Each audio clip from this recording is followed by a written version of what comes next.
Hey, what's going on? This is Andrew from the Happy Hearthstone Podcast, the longest running Hearthstone podcast in the history of space and time and cards. But for the podcast you're about to listen to, you better hope you're going second, because you are about to coin Concede. Greetings. Hello. Greetings. My greetings. Well met. I greet you. Greetings, traveler. Greetings, friend. The pleasure is mine.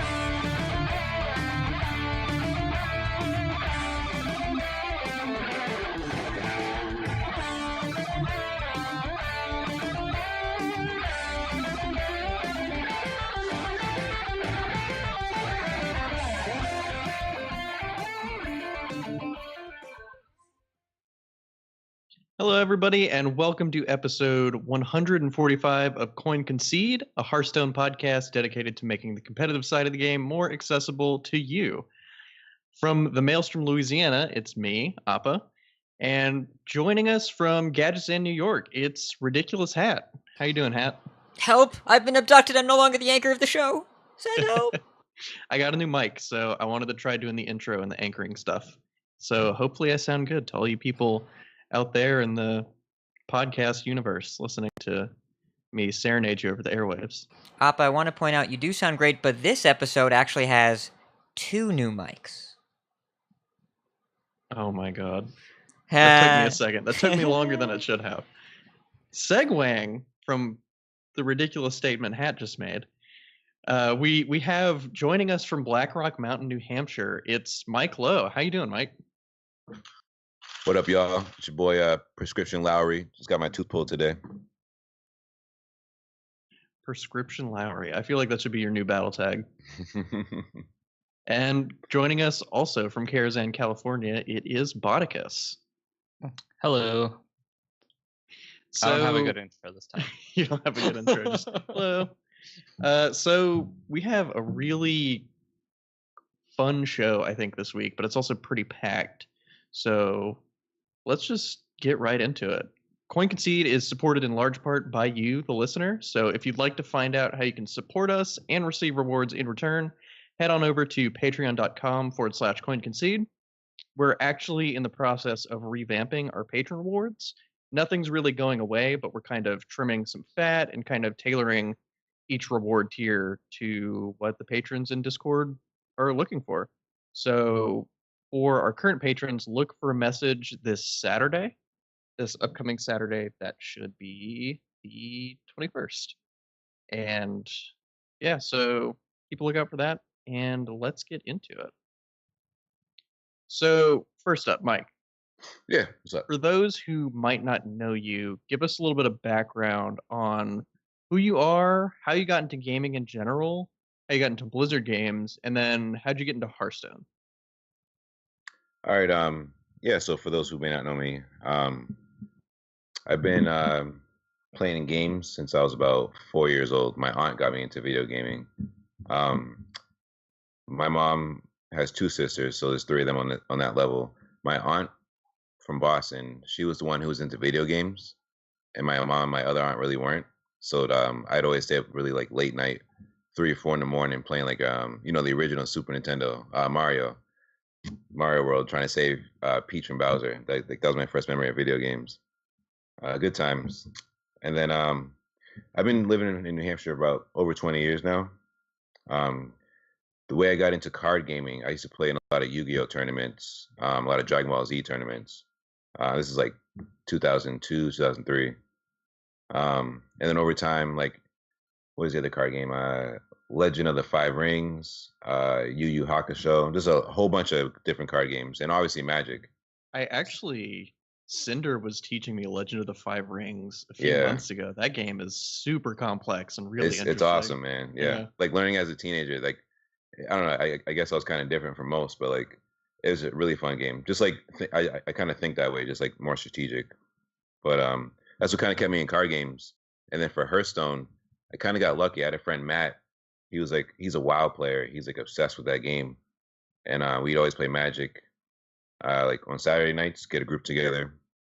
And then once the group started falling apart because, people get older, people get girlfriends get mad, et cetera, et cetera. We won't go there. So once he was like, Magic's falling apart. He's like, have you heard of Hearthstone? And I'm like, no, what's that? And then he was like, it's a card game based on World of Warcraft. And I'm like, I'm like, stop right there. I'm like, I'm all set. Like, no way. And then he's like, no, just check it out.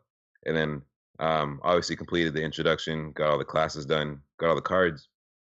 And I'm like, wait, you can play this game without being near other people, like any time of day. And then once I got hooked to Hearthstone, like all set with Magic. And that was 2014 in August when Noxramas came out, or maybe a month after, whenever Noxramas came out. And I've been playing ever since, like collecting all the cards, having a good time. I'm definitely one of the more positive people in the community because I played so many different card games and so many different tournaments and aspects like that where I understand top decking can be a thing. Like it's how you build your deck. That's kind of half the battle there. So I just have fun with the game. I love it a lot. My highest rank has been rank 2. I've gotten there consistently, but as time has went on, I kind of did more content creation, so I haven't grinded as much ladder, like we were kind of talking about pre-show. But what keeps me in Hearthstone, at this point now is definitely it started with the podcast community, but just the community as a whole, and then being invited into the UHL, making the top 4 there. Started my stream, getting support from the other players, other streamers there. Good time. And I guess my approach to ladder in general, I would say I would consider myself competitive.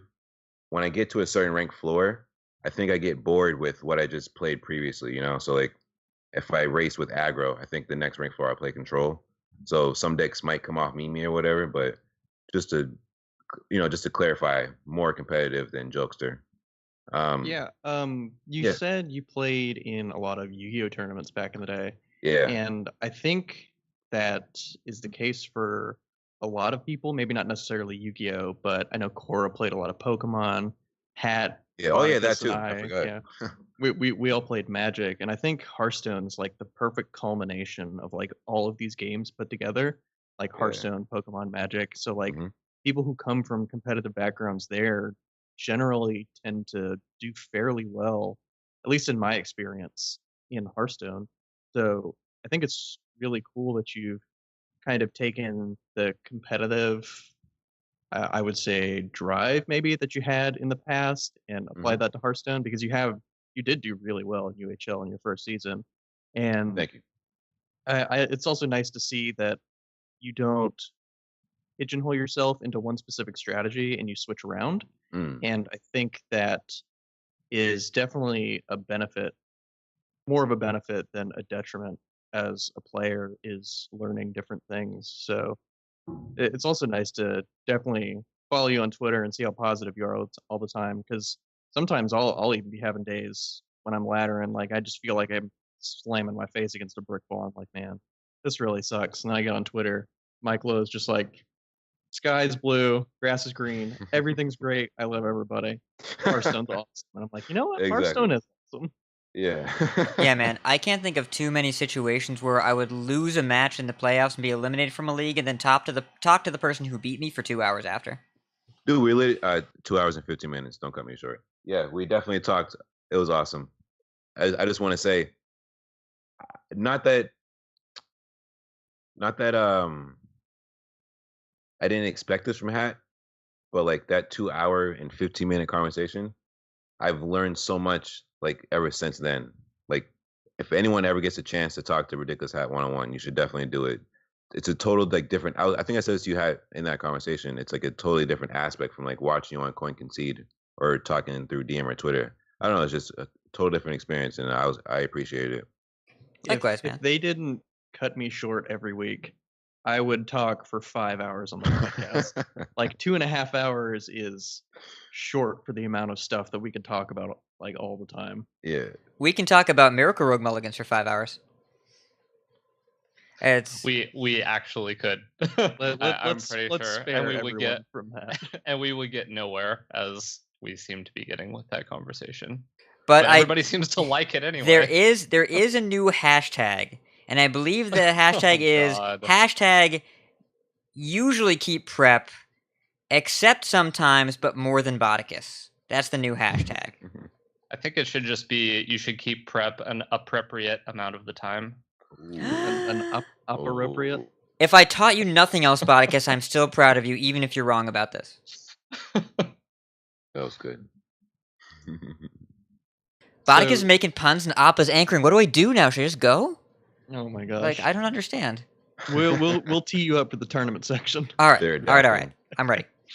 So, getting back to Mike here. So, what have you trying to figure out a better way to phrase this? You've been a part of a good amount of projects in the Hearthstone podcasting like sphere and that community. Mm-hmm. Why don't you talk about a few of those? So most recently, I was just on Hero Power HS last week with Vontes and Zeroshio. I filled in for Versika. I'm not sure if you guys saw his Twitter post. Did any of you catch that by any chance? Nobody? I talked to him today about squelching people every time he starts a game, which I think is a great strategy. Well, I filled in for Versika. He was on a vacation, beautiful hotel resort, white sand, nice beach, sipping Mai Tais. It was a great time, though. Hero Power was a cool experience. On that show, you're allowed to bring a deck and showcase it after for the play portion. I went 2-1 with an odd rogue. I brought a rogue. I talked to Hat a couple weeks ago, and I told him I'd be playing more rogue, try to up my skills there. So we were lucky to go 2-1 there. Prior to that, I was on Into the Wild with Nate and Craig. Our experience over there, we're turning into like the Hearthstone Migos, making a lot of rap songs. It's pretty cool. We got another one coming up too. I'm really excited about that. Is there anything that Craig of Canada can't bring out in people? Like, yeah, that dude is awesome. I don't know what it is. He's got the magic, man. Yeah. Craig is cool people.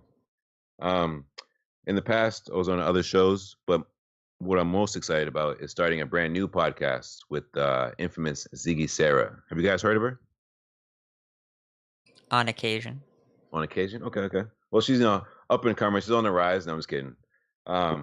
We're going to be having a podcast. It's going to be called ZG Talk Radio. You can find us on Twitter at ZG Radio. It'll be a weekly show.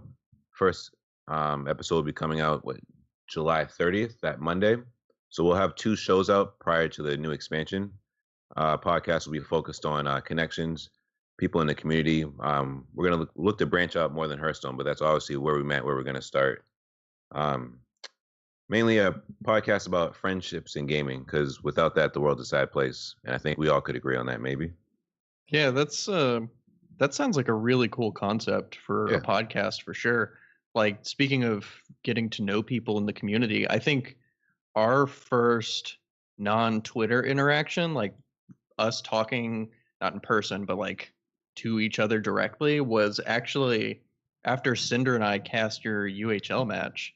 Oh, yeah. And you definitely put together a good run in UHL. You ended up making the top 4, and I got to cast both of your matches. You did, in which you brought Alarmabot Big Hunter and crushed with it.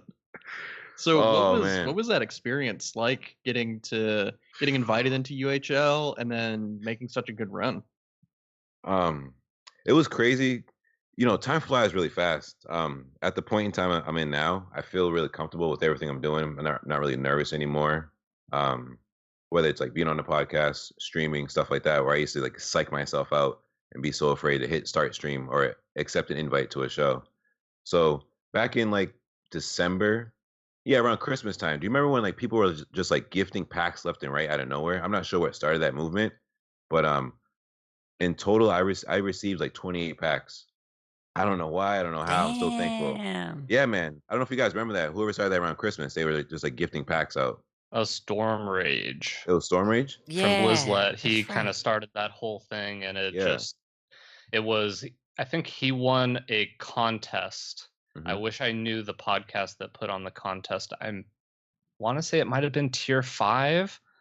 He gave a contest where he won a bunch of packs, and instead of just taking all the packs for himself, he divvied out packs to a bunch of people who had positive effects on the community. Yeah, that was a really awesome couple weeks. That was sweet. It was pretty cool. So from then, Spivey contacted me towards the end of season 1 UHL, because I'd always been tweeting and watching all the matches, of course. And he didn't really let me know that I was going to be in the league, but he just said, like, keep up the positive attitude, keep putting content out there. You're doing great. You're being watched. And I was like, wait a second, being watched? What do you mean? He's like, no. He's like, in a good way, like you're being noticed. And I was like, cool. The FBI is just peeping you from the window. It's like, the feds this dude just being happy all the time. There's something with him. Something wrong with him. What the hell? He's in New Hampshire. Don't be happy. So from there, maybe a few days later, Ferris Biscuit contacted me, and he was like, hey, he's like, I got a proposition for you. And I was like, this is what Spyro was talking about. So I was like, what's going on? And then he pretty much was like, would you like to be in the UHL? We got a spot open, looking to expand the roster. So from there, of course, I accepted. And those first few weeks going into the season, it was kind of like, was that Harry Potter and the Goblet of Fire? You know, when like that they have the Triwizard Champions in the tent and they're all just waiting? Like, being in that Discord for weeks, it like killed me waiting. You had to reveal people and then casters, and you guys know what it's like. So it was like the hype was building, and then once the season started, I saw who I was playing against, what conference I was in. Because at first we were supposed to do like a draft, or the community was supposed to vote, and then once I think Ferris picked the conferences, and I saw that I was in, like, to me, in my opinion, I don't care what anyone else says on the other side, I felt like as a rookie, I was in the toughest conference. I was like, look at this road I have to go down. Like, I have to get good now, first week, because third week I'm playing RidiculousHat. And as you guys saw, I got steamrolled. It was crazy. But to answer about that Llama-Bot Hunter deck, that was from a Hearthstone player called Truly Malice. He tweeted it, I think, the day after the expansion came out, so April 13th. Because from then, I'd been playing Spiteful Priest from like day one on April 12th. And I saw his list, and I was like, you know what? Like, I'm the kind of person who likes to play cards that aren't played. And I was like, no one's going to expect this. And then once I played the Llama-Bot in the first, was it the third week or the second week? I forget. The first go around, I won the game with I think King Crush. And then the second time later in the season, I think turn 7, Deathwing, game over. And I was just like, I don't like to call RNG and play into that mindset, but those specific games, that was all luck. Like, there's no other time when I played that deck where I've won that way, where I had a Llama-Bot, played it out, and it drew a big minion. Like, never on ladder. So look, I'm glad I got to showcase. You put a Llama-Bot in your deck for a reason. So yeah, I wouldn't say it's all luck. There's definitely deck building skill in there. I don't know. Right. I, for one, am surprised that's the first time you've won by a Llama-Botting into a Deathwing. Said nobody ever. Yeah, no. Somebody once. So that was pretty cool, though. Just so we don't go too far down the rabbit hole without getting into the meat of the show, is there anything else from Botticus or Hat that you'd like to ask before we move on? What did it feel like beating Hat in the quarterfinals of UHL? Oh, what a trap. To be 100% honest, it didn't feel real until I was actually playing against Nate. Like, I still couldn't believe I beat Hat. It wasn't easy whatsoever. Like, I told Hat in that post game, like, my palms are sweating, like I'm sweating everywhere. Like, it was so hot. I had no fans on in this room. I was sweating everywhere, dude. I was just so nervous. I had to literally focus on every single move I made because I already played against Hat. And like you guys, like, we all know the same mindset, deck building. The first time me and Hat played, I got destroyed. We both had the Call to Arms pre-nerf. His pulled Wild Pyromancer. So from that match, watching it over and over, like that series, and then his post-game interview, I was like, yo, this dude is really smart. So learn from him and then adapt the way I play against my opponents weeks coming up based on the way he was speaking, how he already thought of it ahead of time. Plus, he was already season 1 champ. So it's still unbelievable. I'm still in shock. But I think it's crazy. If anything from that game, you got a clear sense that how much the deck building came into that match, because I really felt like your lineup was really meant to be able to beat what Classes Hat brought, and I was really impressed with your foresight into how you saw the match going, and obviously played it really well. So plus I get to do a little jab at Hat. That's always fun. Yeah, I mean, and of course I won in the in week 3 because I got to play with pre-nerf Called Arms. Who saw that coming? So it's But yeah, I mean, Mike, your lineup was like, we talk about tournament play all the time, and the more I play, and the more we all play, and I'm sure Bot will talk about this a little bit, unfortunately, when we get to the ladder section, but how important a lineup can be in addition to the execution. And I know Appa talked about that a lot last week. You see some players, and we'll even go over this in the tournament meta this week, by leveling with your lineup, by figuring out what you're going to face and how you can best beat it, that correctly anticipating that is just like, it does so much work for you. And I think you really set yourself up for success by picking the decks that you did, and I didn't have really any easy matchups at any point in that series, so I agree. Props to you. Thanks, man. It was difficult, but it was still fun. I enjoyed it. I'm not gonna bash or poke or jab. Like, no way. No, it's all good. I had fun too, and you deserve to win the match, and so I'm glad you did. Yeah. All right. So there's no other questions. We can move on to our ladder experience for the past week. So, Hat, what have you been playing on ladder? Okay, so last week I think it was still Karen egging, and I really like Cube Hunter is what they're calling it now, and it's definitely getting a lot more popular. But I was playing Odd Rogue for a bit towards the end of last week. Oh, that's right. I talked about Sonya. I should mention a couple things right now. First of all, don't make Sonya for your Odd Rogue decks. It's not good. It was good one time because I got a 1-mana Fungal Mancer and I was like, this is awesome. And that was the last time it was good. It was the second game I had played before the show last week. And second, don't craft anything right now. New cards are coming. Don't craft anything. Please hold your dust. So what you're saying is I should craft Sonya Shadow Dancer and King Mukla for Odd Rogue right now. As has been said literally never before, no, you should only craft King Mukla if you craft one of those two cards. Probably the first time that sentence has ever been said. Based on a tweet I saw earlier, I think Appa needs to craft 2 golden preparations. Okay, that is true. That is true. I am at 28 out of 30 golden cards for Miracle Rogue on EU. Whoa. And the cards that I have left are the prep and a tilted hat off the face I of the believe earth. the exact quote I had is, did you have golden preps before, but you didn't keep them? I believe that's what I said. You did. Which is in character for me. Anyways, the point here is, I played Odd Rogue for a minute, and then I'm like, you know what, I'm going to do my stream on Thursday night, the day after the show, and I streamed for 90 minutes and went from 2.1 to Legend. And it was ridiculous, because I did have some very fortunate draws, including 2 times where I asked very nicely for a card and said please, and I got that card. Yep. I said, well, we just need an SI, please. Thank you, deck. And I want to point out, I always make a point to ask both Hearthstone and my Google Assistant please and thank you whenever I talk to them, so when the robot uprising comes, I'm the first to die and I don't suffer. Yes, I think about this. So you were playing Odd Rogue to Legend, so you didn't have to worry about keeping prep in your opener. I did not. Yeah, well, the snap. Anyways, Odd Rogue was fantastic that day. Now, I've since done a coaching session less than a week later, and it really, the meta has shifted a ton. I have seen way less Zoo and way less things that beat Odd Rogue, including Spell Hunter, which remains a miserable matchup. It's still, I hit the right line of decks to win that quickly last week, and I do think that there is value in playing a deck into unfavored matchups in this meta, but Odd Rogue last week was crazy good for me. This week I haven't seen it be as successful. It is still an excellent deck.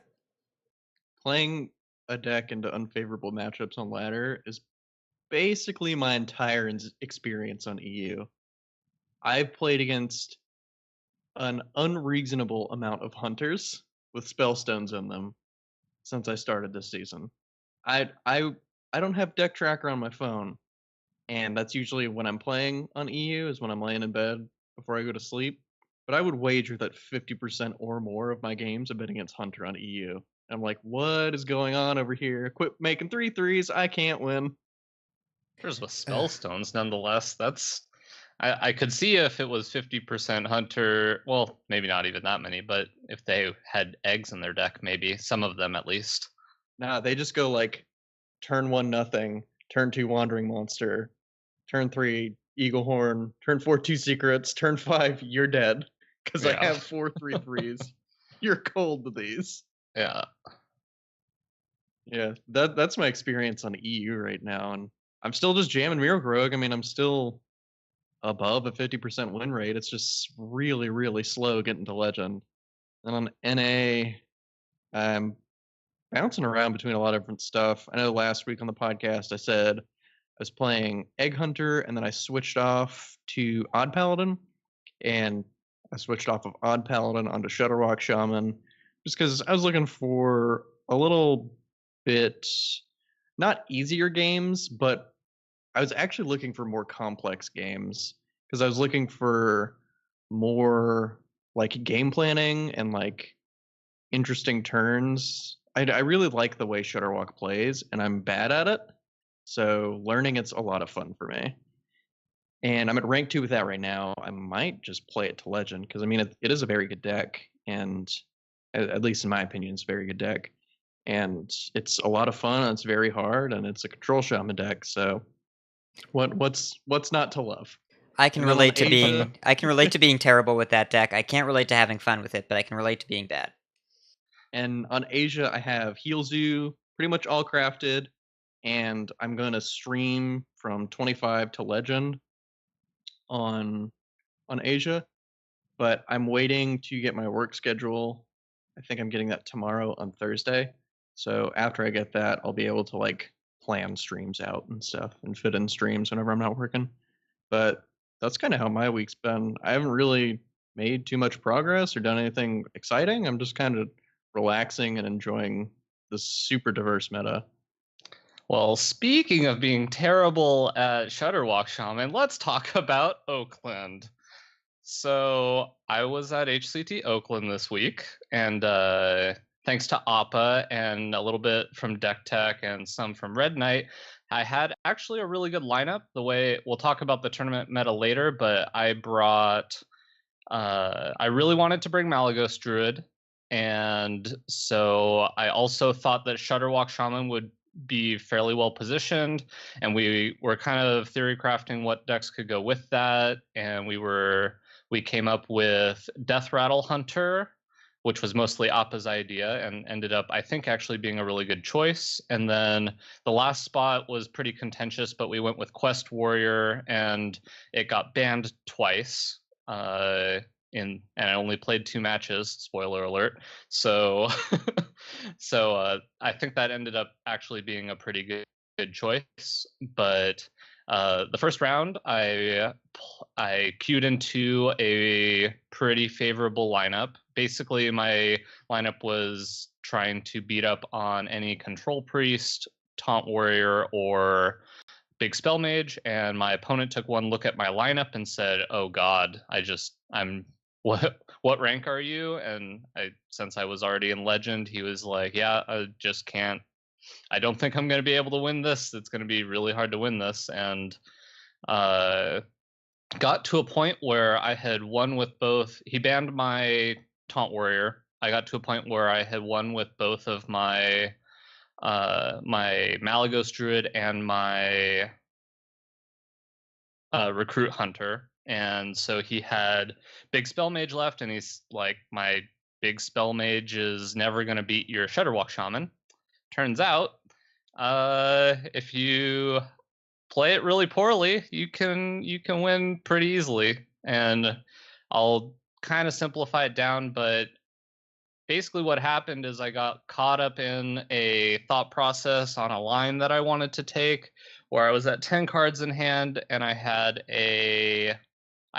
all of the combo already played out. I had Grumble still on board, and I was trying to guarantee a 1-mana Shutterwalk in hand. So I was looking at the board state, and I thought that worst case scenario, I Zola another 9-mana Shutterwalk, so I can just do that. Or if Grumble goes off first, then I'll get a 1-mana Grumble, and then I can get the 1-mana Shutterwalk back into hand. And then, so I got locked into this thinking instead of just taking it slow, which you can do against Big Spell Mage, and played Shutterwalk. And as soon as the Zola went off and I got a copy of Grumble in hand, I realized my terrible mistake. And no. yeah. Oh no. So did the Shudderwock immediately get polymorphed? No, he killed. It's big spell mage. He kills it with there's a million different ways to kill it. So, I was pretty upset after that. Ended up losing to his even lock, which I think is a fine matchup. I think you're unfavored, but not by a lot. But he played it really well, and so I was kind of upset. And then I played against F2K Glazer in round 2. Just one of the top HCT point earners in the world right now. So had some good games against him. Ended up not getting there, but that's just kind of how it goes. I wasn't mentally prepared, I think, for this tournament. I don't think my head was in it, and I was kind of looking for an excuse to come home, and I deserved to lose how I did. So I'll just be more prepared for the next tournament. I'm going to be going to Atlanta in a few months. Going to take some time off for the month because I'm already legend on NA. So, and I'm completely out of contention for HCT points for prelims. So, get to take the rest of the month off, which is really nice because I've been playing a lot for the last 6 months and I can use a break. So that's how my week went. Yeah, I think this is a good example of Hearthstone's really weird because you have in-game skill and everything and kind of mistakes you can make there, and that's only half of a tournament. Preparation is 50% or more of what you need to worry about for a tournament. I think we had... You're talking about win rate when you keep it, right? Oh my god. I'll mute my mic, it's fine. But I think we actually pinpointed a really solid lineup for unexpected meta, and we were looking to kind of target control mage and other slower things while not being super weak to really aggressive lineups. We had game against pretty much everything, but we really excelled in slow matchups. But yeah, I actually think it might have been a mistake to some of my card choices in my decks were trying to hedge against the aggro matchups, and maybe I just was not supposed to, because against Glazer it did hurt me when I was drawing Tar Creepers again in my matchup against the slower decks, and they weren't putting enough pressure on him. So it is possible that I hedged a little too much, which can happen. But overall, I think the strategy based on what ended up showing up to the tournament and what was doing pretty well, I think made a lot of sense. Yeah, and then as far as in-game stuff goes, I mean, everybody makes mistakes that are just either game losing or just really weird, or you're disappointed with them after. And sometimes they come in tournaments, sometimes they come on ladder when it doesn't matter. But the ones that really stick with you are the ones that come in the high stress situations, in tournaments. But there's always an opportunity to be learned from mistakes. And I wouldn't call it really failure, because I mean that just depends on your view and what your goals were going into the tournament. But from failure there's always opportunity. And that's how I've improved arguably the most as a Hearthstone player, and even when I was playing Magic a lot, is when I would make really, really silly or really big game losing errors that I probably just shouldn't have in retrospect. I've shown the most growth, I think, from those. So I would walk away with that, with your head held pretty high, but also making sure just to keep a mental sticky note in your head for those kind of situations. Just play a little slower, just evaluate things, don't get tunneled into a line, but yeah, that was the biggest thing, is I got tunneled into the line. But one of the things that I learned, I think, the most is just that if I'm going to a tournament, I need to just go be in the moment at the tournament and have my head be in the game, because we obviously see what happens when it's not. But I think you could even tell on the last episode when I was talking that I was saying I either wanted to O2 or win the whole thing. And that's not really, I think that's a fine attitude to have, but it's not the attitude of somebody who's really looking to do as good as they possibly can in the tournament. I mean, I think something to be said for tournaments is that it cannot really be understated how much of a physical demand they are, and how almost at a certain point of the day, especially after a loss, every impulse in your body just like, I just want to go home. I just want to get out of here and go back to where I'm comfortable and I feel better about myself. Mike, you used to play in a lot of tournaments, right? Like you were playing in what, Yu-Gi-Oh? Yeah, Yu-Gi-Oh, Dragon Ball Z. So yeah, you're absolutely right about that because it's like if you don't have the tolerance up for it, fatigue sets in after a certain point, and if you're not mentally there, being away, like you said, from your comfort zone, that's all you start to think about once you get tired and fatigued. Like I just want to be home in my bed or in my room or wherever the comfort space is. So you're definitely right about that. I can understand that. Yeah, I played a ton of competitive Magic, and I was used to playing 7 rounds of Swiss in a day, cut to top 8, finish out the top 8 in the same day for like PTQs and stuff. And my first tournament I went to for Hearthstone was DreamHack Austin 2016, and it's very, very hard for me to sleep before tournaments just because anxiety is awful. And I just find myself thinking about way too much stuff, and it's really hard to get enough good sleep. So I'm pretty conditioned to running on like 2 or less hours of sleep before a big event. But in DreamHack Austin, I started falling asleep in the last round because I was just so mentally drained. Like I was used to long days from Magic, but the thing is, Magic had a 50-minute round limit with overtime turns going after that. So it was like 50 minutes to an hour for each round. But in Hearthstone, you have to wait until everybody finishes, and sometimes like you can be watching like 2 Dead Man's Hand warriors go at it for like 2 hours. Yeah, man. So I don't even want to think about it. Yeah, so like days get really, really long. Plus, you're in a room with like, if you're good enough to go to a tour stop that has air conditioning, you're sitting in a room with a bunch of computers, and like you're next to a bunch of other people with their computers, so it just gets warm, and it's like it's really hard to kind of take yourself out of like the physical space you're in and put all of your energy into Hearthstone. So you like block everything out. But while you're doing that, it's just mentally draining at the same time. So it's when you're not in that environment and you haven't experienced it and you see somebody on stream make a mistake, you're like, why are you doing that? But if you've been in that environment, you're like, man, that stinks. This dude's really tired. I used to explain to people at Magic tournaments that over time, especially in the summer, the room would smell a little bit more magical every round. It's it gets pretty gnarly. That's something I'll say for Hearthstone. The online tournament aspect, there's a different kind of comfort that's available there. Yeah, we're going down a little bit of a rabbit hole here. Yes. I think we need to bring it back to welcome to anchoring, Appa. Ask him how his week went on ladder.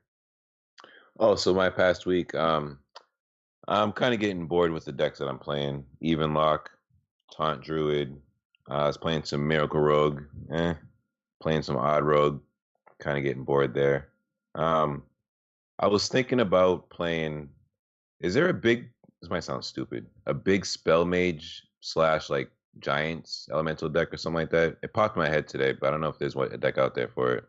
I mean, I'm sure there's a shell there. Like Big Spell Mage, the way it's built right now is just kind of the community accepted build. But I mean, I've seen builds before with like Pyros as a 2-drop. That's also a late game value card that can function as a finisher or like something contested early in mid game. And then I mean, from there, I'm sure you could go with like Servant of Kalamos and those kinds of things with Mountain Giants at the top. But I think the issue you might run into there is just making sure your hand size is really like high all the time. Because with Big Spell Mage, you're not really drawing that many cards. You're just kind of drawing naturally from the turn each time. And sometimes you just have to play a card each turn to keep up with like aggression or something. But I mean, I'm sure there's something there. I mean, we're living in a world where Voodoo Doctor, Light Warden, and Happy Cool are all seeing play in a really strong zoo deck. So like the world is your oyster right now. You're right. And where turn 3 Devilsaur Egg is a scary play. Turn 3 0/3 patch, you're like, oh crap, I'm unfavored here. I would check out Kibler's elemental deck as well. He plays giants, not so many big spells, but he plays giants and a lot of elementals that synergize essentially with having a big hand and generating extra resources and using the resources it generates to make use of the why can't I remember the 4-mana Yeti that reduces the cost of Leyline Manipulator. Oh, Manipulator, yeah. Yeah, so that might be something to check out. It looks like a lot of fun. He does pretty well with it usually, so. Yeah, before Boomsday comes out, I would definitely suggest anybody that's either looking to have a little more on the fun side or is really into deck building to kind of just take some time and explore everything you want to, because I'm sure Boomsday is gonna shake a lot of things up, and the meta is really, really open right now. I know Hat had a good conversation with a few people on Twitter earlier where he was saying it's like kind of arguable that there's not a meta, or if there is, it's, what was the metaphor you used? Like it's like living in New York? Yeah, the metaphor I used is that the meta right now is like living in New York City. Whatever neighborhood you're in, you get the experience of being there, but that doesn't mean that's all there is. And another person's experience is going to be completely different even though you're living in basically the same place, because just walking down one street or taking one train stop changes what you see. The meta right now, there's so many options, and they all have so many polarized matchups and so many different matchups, and the good players can win the slightly unfavored matchups, that whatever you see doesn't mean that's all there is. There's just so much more going on that you are not getting matched up with in that exact moment, and it can shift a little bit minute to minute because everyone so badly wants to find an edge and a way to beat it. And then as soon as something looks like that, like Zoo did for about, like 4.5 days, then everyone suddenly is like, ooh, I have something I can metagame against. And they play all these decks that just slam Zoo, and all of a sudden you got Hellfires and Poison Daggers, and they're like, oh, all these Odd Rogues and Even Warlocks, I guess I'll just beat them. Big Spell Mage, boom! And then the Shutterwalks come out, and it never ends. It's never going to stop. I think it's probably to a player's detriment to be playing tech cards on ladder right now in specific strategies, and switching decks I think will hurt you more than help you in terms of trying to climb as much as possible. Yep. I think switching decks and learning different strategies is wonderful, but I mean, if your end goal is to climb and hit the highest rank possible, I think this is the perfect metagame to find a deck that really resonates with you. Like if you're an aggro player, find Odd Paladin or Odd Rogue, or even you can even play Odd Hunter right now, or Zoo, or if you like Control, you can play Odd Warrior, Quest Warrior. If you're combo, we got plenty of combo decks in Standard. This metagame is very healthy and very wide open, so including tech cards in your deck is likely, like those Silver Bullet cards are likely to miss the matchups whenever you queue up, just because of how many really good and really viable decks there are. So I think this is definitely the time to pick a deck that you really enjoy and stick with it, which is kind of why I'm settling on Shutterwalk Shaman. I'm honestly really bad with Shutterwalk Shaman. Out of probably all the Legend players that like consistently hit Legend every month, I'm probably in the bottom 10% of people who can pilot Shutterwalk successfully. But I enjoy it, so I'm going to stick with it and keep playing with it and learn it. And I think this is definitely the metagame for that. I'm liking this meta, specifically because what you just said about the Silver Bullet idea, I couldn't articulate it when it happened to me before, but there's too many times, like you said, where I'm swapping in a tech card for a said matchup, but when I do that, I'll play 15 games and not see that matchup. So I'm getting to the point where I need to I want to start laddering. Like I said, I've been doing other content stuff, but just find that one deck that I'm not going to get bored and sick of and just start riding that wave. But yeah, I'm over that whole switching the tech cards thing out, because it's like Hat said, we're in a city with too many neighborhoods, too much different stuff going on for me to plan for one thing. When you turn your back this way, this guy's over here with that deck, and he's coming with that deck, and yet it's just too different, too diverse. So I actually like it. Versus, what was it, 8-9 months ago, Jade Druid, 7-8 out of 10 matches. Versus like 6 weeks ago, Call to Arms and Void Lord. That was it. It was those two things, and then is there anything we can do that somehow has a chance against both of these things? Yeah. They nerfed 6 cards, 6 weeks ago, 8 weeks ago? How long ago was that? I don't remember. Yeah. I've been in heaven. that nerf and it's 2 pulled, I'm in heaven. I don't know. Yeah. I was kind of skeptical on how impactful the Lackey and Dark Pack nerfs would be, because I mean the card still functions the same, but the 1 mana nerf can be really impactful. But I have much more faith in Blizzard now than I did pre-nerf, because the nerfs that they did were very elegant and they were pretty much exactly what we needed. But all of this won't matter probably whenever Boomsday comes out. So let's get into the news and talk about some Boomsday.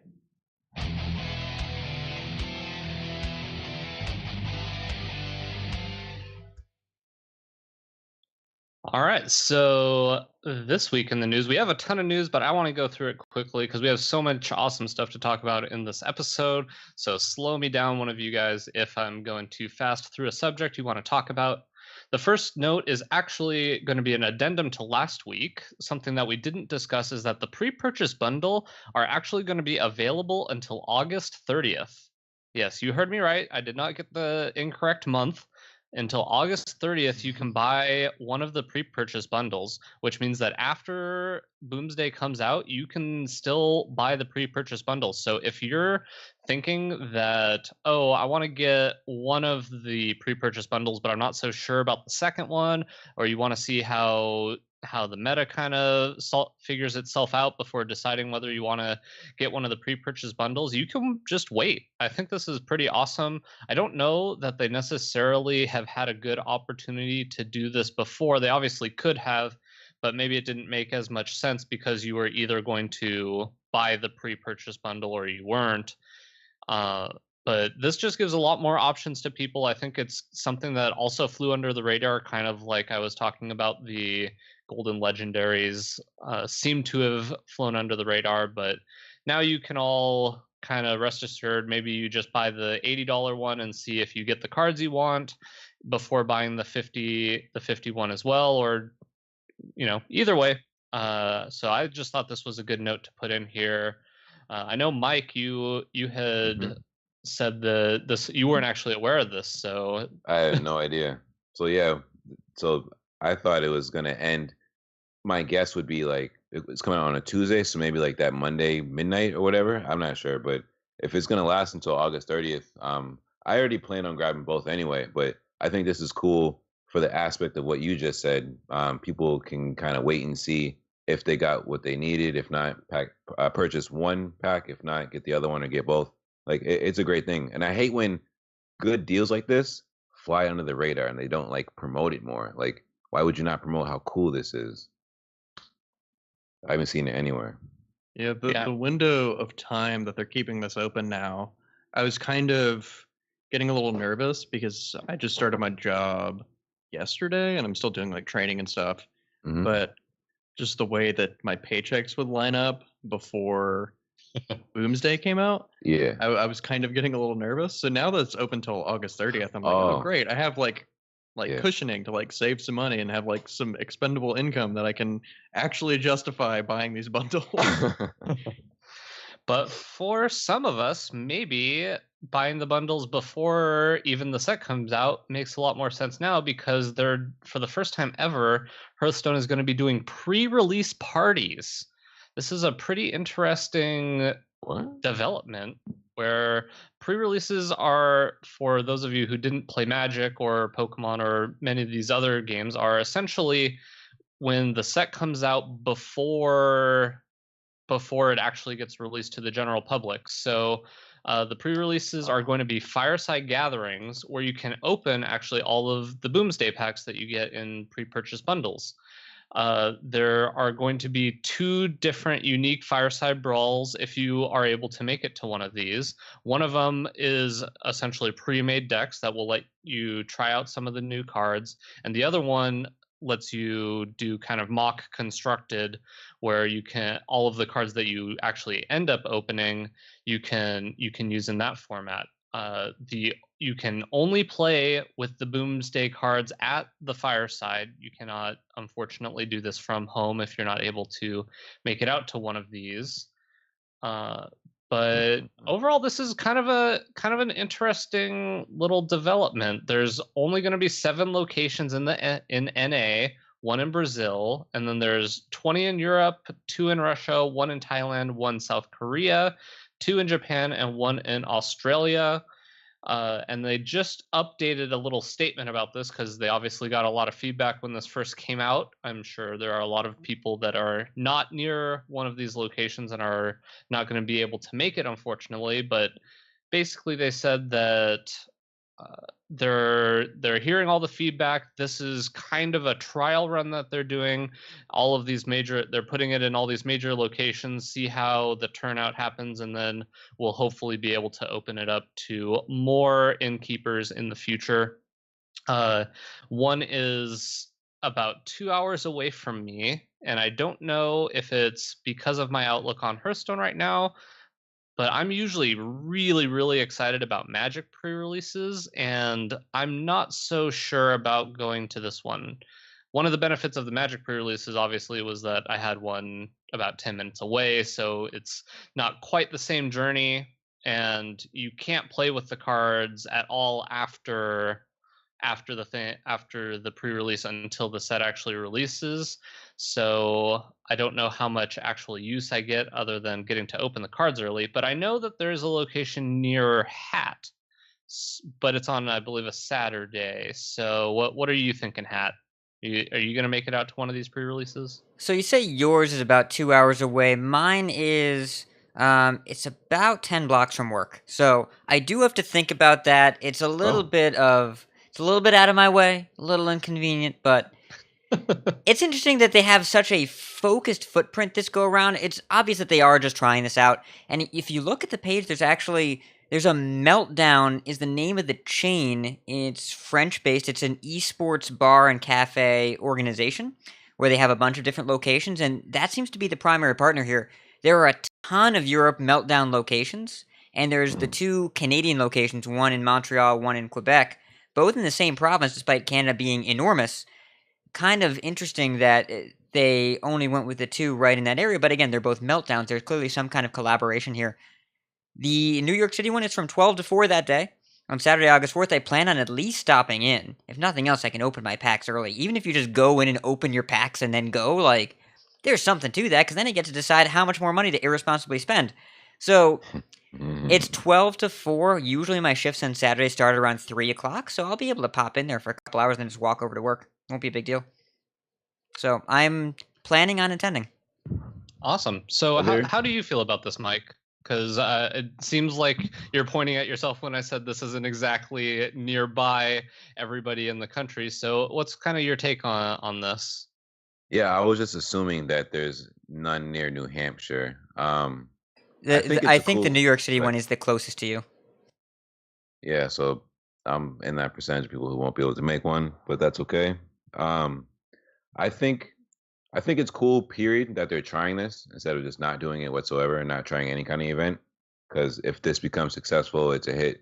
Maybe it can spread like wildfire and then grow and be at other places for the next set coming up, and then sets after that.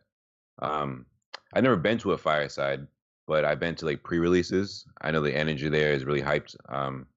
Typically, correct me if I'm wrong, sometimes a pre-release, I remember from Pokemon, they would have like a specific design card that you can only get there.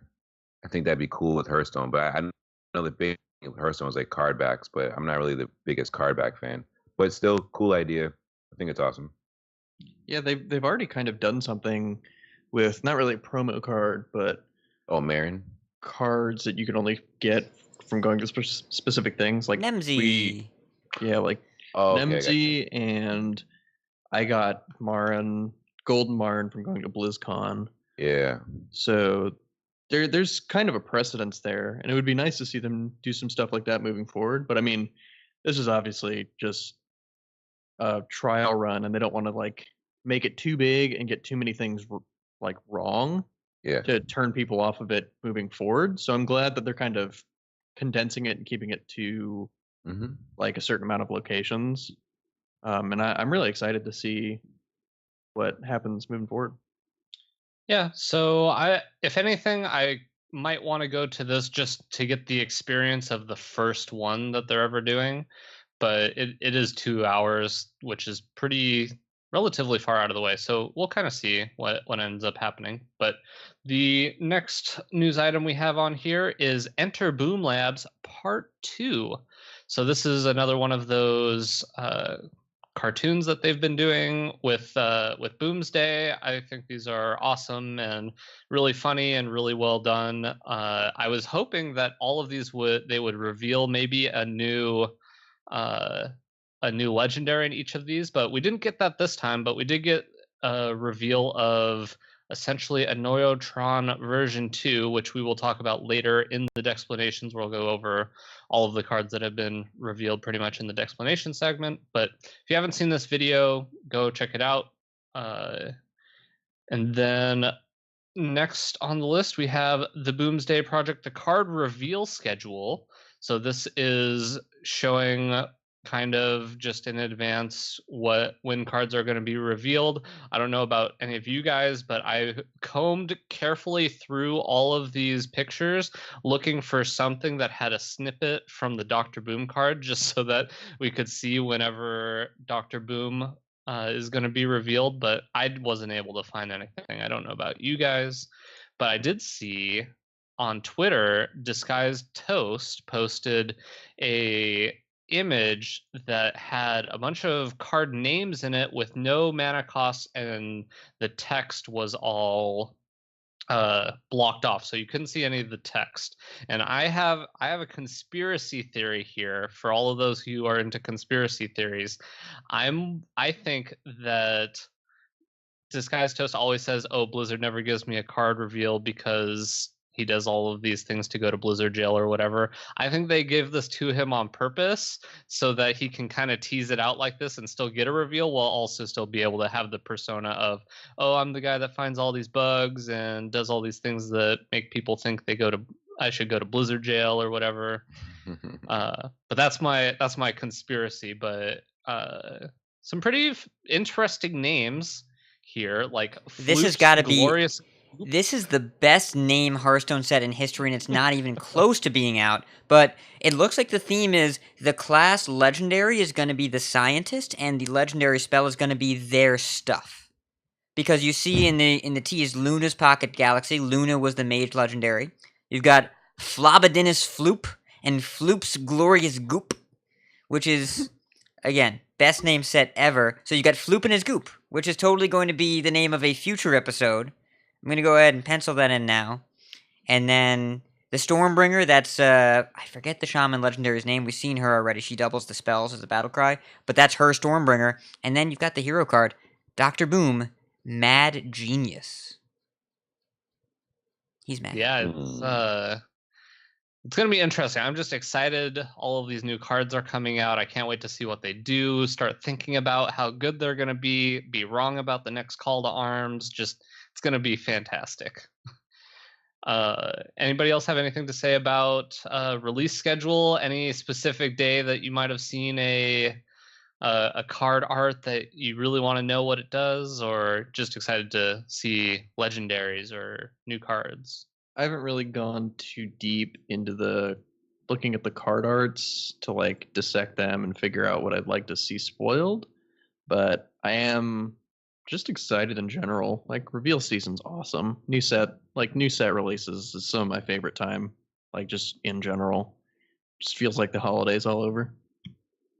July 27th, I'm pretty sure that's the Rogue Legendary, because as you see in the video that happened today, the Boom Labs video, the woman that drops the Rogue Legendary spell on herself, burying herself under cards, is wearing that exact mask. So, hoping for that. And really, I'm just glad they have this in a calendar. I think it's a lot more organized than what they used to do, which is sometimes give you new cards, maybe. They need to start selling like Hearthstone advent calendars, where they put all the little images on a little calendar, and whenever they get spoiled, you open them up, and there's a little chocolate behind them, and you eat it. Because then it would really feel like the holidays. I'm in favor of chocolate.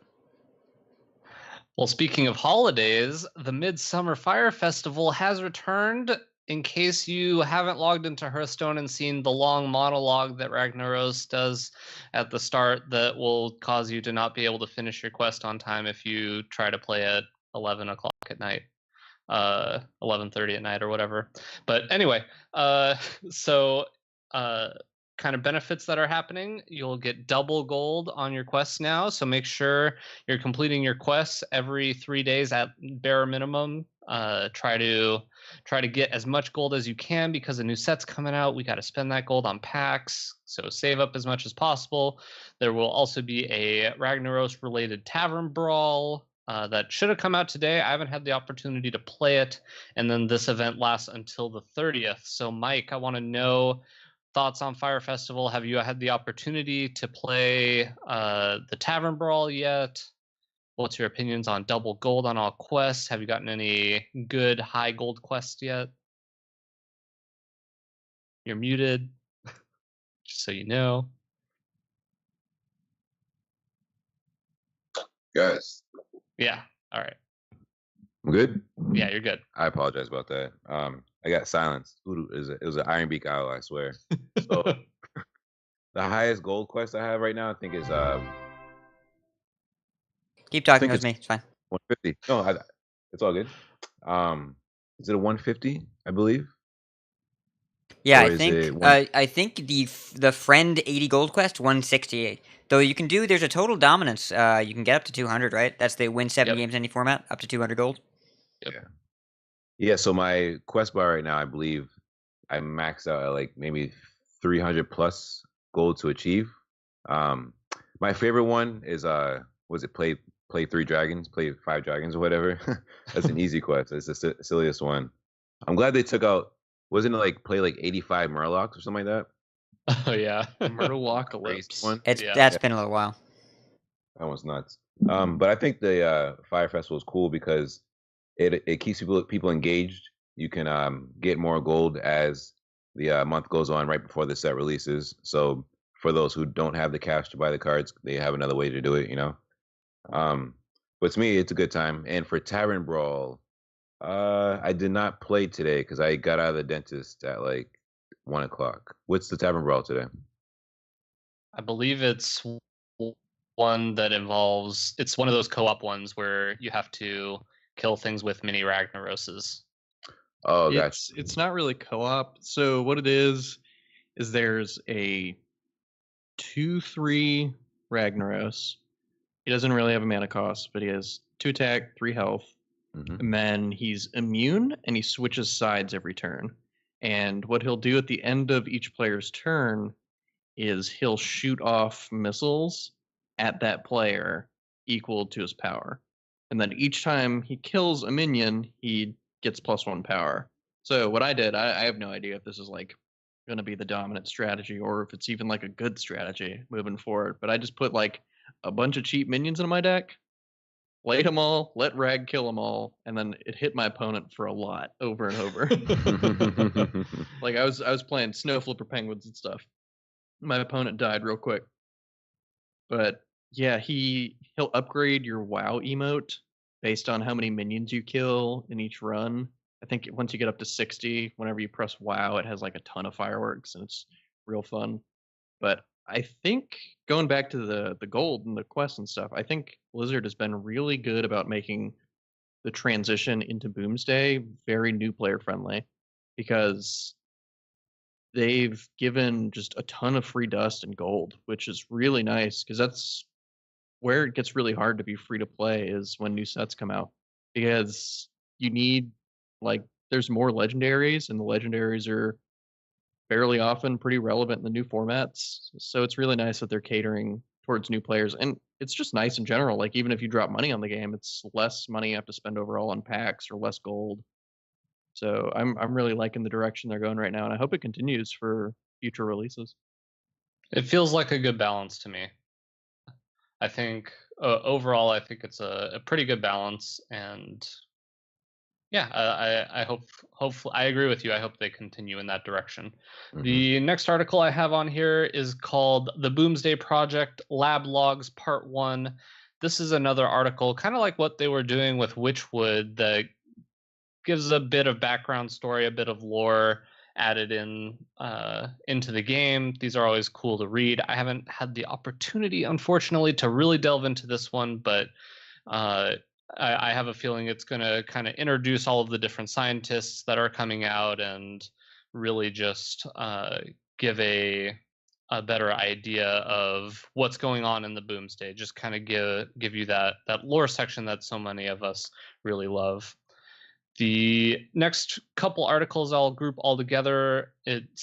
They're calling it Midgame Week. So they have these different articles titled Midgame Moves, and the first one is Do I Have Lethal? And this was an interview with Rayc. The next one is Am I Dead? With HotMeowth. And the last one is Reading Your Opponents with Theo. And I really like all of these articles. I think a lot of the things in these articles are things we've talked about multiple times on the show, but no matter how many times you hear something, it's worth hearing again, especially if it's really good information.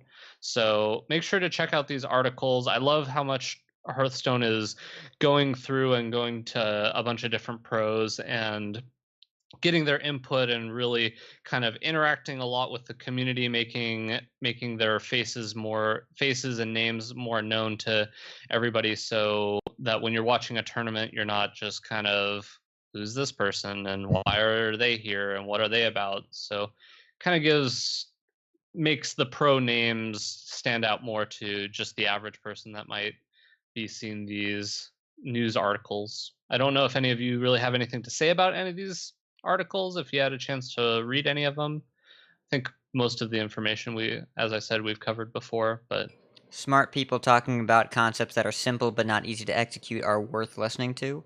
And no matter how many times you hear always count, people still miss lethal, including me. So definitely check these out and definitely remind yourself that nobody is above mistakes. We're going to talk about that pretty significantly in the next section. Yep. The next article here, I'll go over these last few things quickly, is Meet the Teams, Intrepid Fox. We did one about Red Reserve a week or two ago, and this one is about another one of the teams made up of Thol Menos, Fibeli, Dawido, which I have not heard of any of these, unfortunately, but I have heard of their manager, which is Deathalore. So kind of an interesting team. I believe they are from... Sorry, I should have known this. They're based out of... I Greece like and Poland. Greek. Yeah, Greece and Poland. So kind of interesting. I like the Hearthstone is doing this. I also did want to note, though, that they don't have an updated team standings. Why don't we have that yet? I think that's something they really need to work on and definitely have going for next year. I understand that this is the first year they're kind of really doing the team thing, so I'll give them a little bit of slack, but I think this would mean a lot more if we could see exactly where these guys are in the standings, and it would mean a lot more. But anyway, check out that article. And the last couple of things we have here, I wanted to bring this up. I was talking to Bytes, who is the guy that cosplays as the innkeeper at a bunch of these events. He also puts on a bunch of fireside gatherings, and he's doing this awesome thing called Innkeeper's Quest. So it's essentially a fireside gathering that's a lot of the benefits are going to be going towards the charity Gamers Outreach. So in the show notes, make sure you check it out. I listed the website, and there's a YouTube video where they kind of say all of these things that were going, and he was describing this to me at HCT Oakland, and it sounds awesome. It sounds like something that if you have the opportunity to be a part of in any way, if you're not close, it's going to be happening in Long Beach, but if you're obviously somewhere else in the nation, you can check out the streamers that are going to be kind of partnered with it. And just I really love this. I support it if you can. I'm much more excited to actually go to this, which is going to be happening at the end of this month, than I am to go to the pre-release. So yeah, I'm all about this thing, and so yeah, check it out. Couple little small things here. Hat added a note about a mini tweet thread by Kibler regarding being a good caster, and I believe this was essentially in response to a very well-known professional poker player doing some commentary on a poker stream, and Kibler had a few critiques about it. I know Hat added this, so why don't you talk about this a little bit more, Hat? So this was in regards to, it was a reply to somebody else tweeting about a World Series of Poker commentator, Phil Hellmuth, who's a well-known poker player and well-known, how do I say this? His nickname is The Mouth. Yes. Because he has a tendency to mouth off to people at the table. Yes. He reminds me... He reminds me of how kind of Forsen used to talk after games. And that when he won, it was because he was the best. When he lost, it was because he was really lucky, or his opponent was really lucky. And a lot of the commentary at this event was that Phil Hellmuth was talking about how the person that was winning was on an amazing run with a quote-unquote inferior strategy and a lot of luck. And something you really want to avoid doing as a caster is drawing attention to the fortune or the misfortune of your players. Now, I will say the last cast I did, where I was casting Aleri versus Red Knight, Aleri's Geosculptor Yip rolled a Doomsayer. I don't know if you know this, that's not lucky. In fact, that's the opposite of lucky. But if you say this person only won because of luck or lost because of luck, you're undervaluing them as a player, versus if you're commenting on a high roll or a low roll, you're adding value. There's a difference there. And I think this was a little bit more negative and didn't add as much value. And Kibler responded, of course, that he does strategy game commentary professionally. And the things you want to focus on, especially for something like ESPN, which has a really wide appeal, you want to make sure you're focusing on adding value through providing information as opposed to trying to be predictive about he's going to do this next or she's going to do this next. You want to say, this is what's going on, this is why this is a tough spot, here's the context, let's see what happens. When you try and predict what's going on, either you look dumb or the person playing looks dumb, or you both look smart if you got it right and they agree with you. It leaves no room for other stuff. It's pitting the caster against the player, and you want them to be on the same side, not on opposite sides. So Kibler had a few small tweets which made a world of difference. Definitely check out the thread, especially if you're into casting. And he had such great response to it that he's planning on doing a video on how to cast successfully. So I really enjoyed reading this. Yeah, I think we're really just lucky to have Kibler as an ambassador to the game. I grew up playing Magic and watching him whenever he was really in his peak, just like crushing everybody right before he got into the Hall of Fame. And yeah, I think we're really lucky that he's kind of maining Hearthstone now and really putting effort into making the community better and watching it grow. And we're just lucky to have him. Yep, and the last note on here had added a news article, which is a great guide for beginners on Hearthstone Glossary, and I just briefly skimmed this, and it looks awesome. So if you're looking to maybe show somebody new to the game about some things that they can learn about just starting to get into the game, I think this is a really good article to check out. I don't know if Hat has anything to add about this, but I like it. I also like it. We forget sometimes from the perspective of talking about competing high legend finishes that there's a lot of people that want to join the game that just don't know where to start, and this sounds like a different language at times. So I'm glad someone put this together to help explain what's going on. Perfect. All right. So that's the news. We all like it. That's the news. Let's get into tournaments. It's the grand tournament.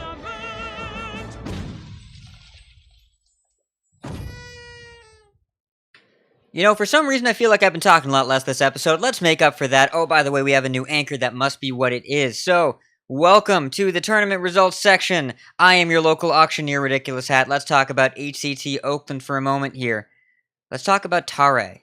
Tare is, he was Killing All Day's practice partner.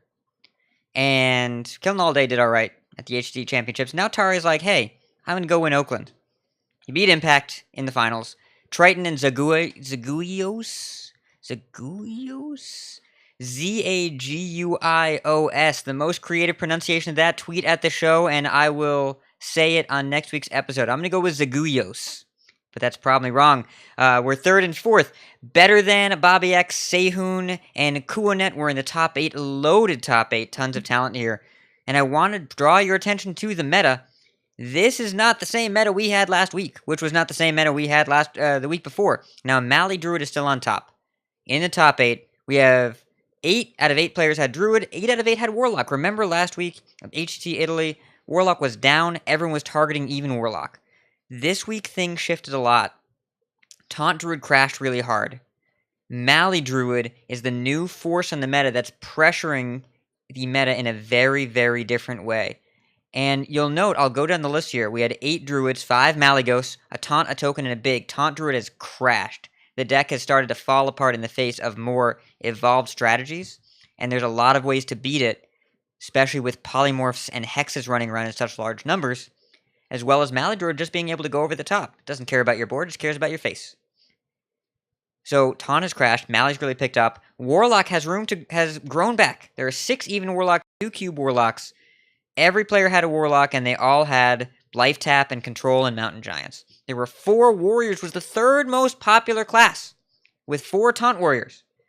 That could not be more different, because Warrior is a blip on the radar unless you're in a tournament with Fibonacci, and now it is the 3rd most popular class, and look at how far Rogue has fallen. There are only 3 Rogues in the top 8.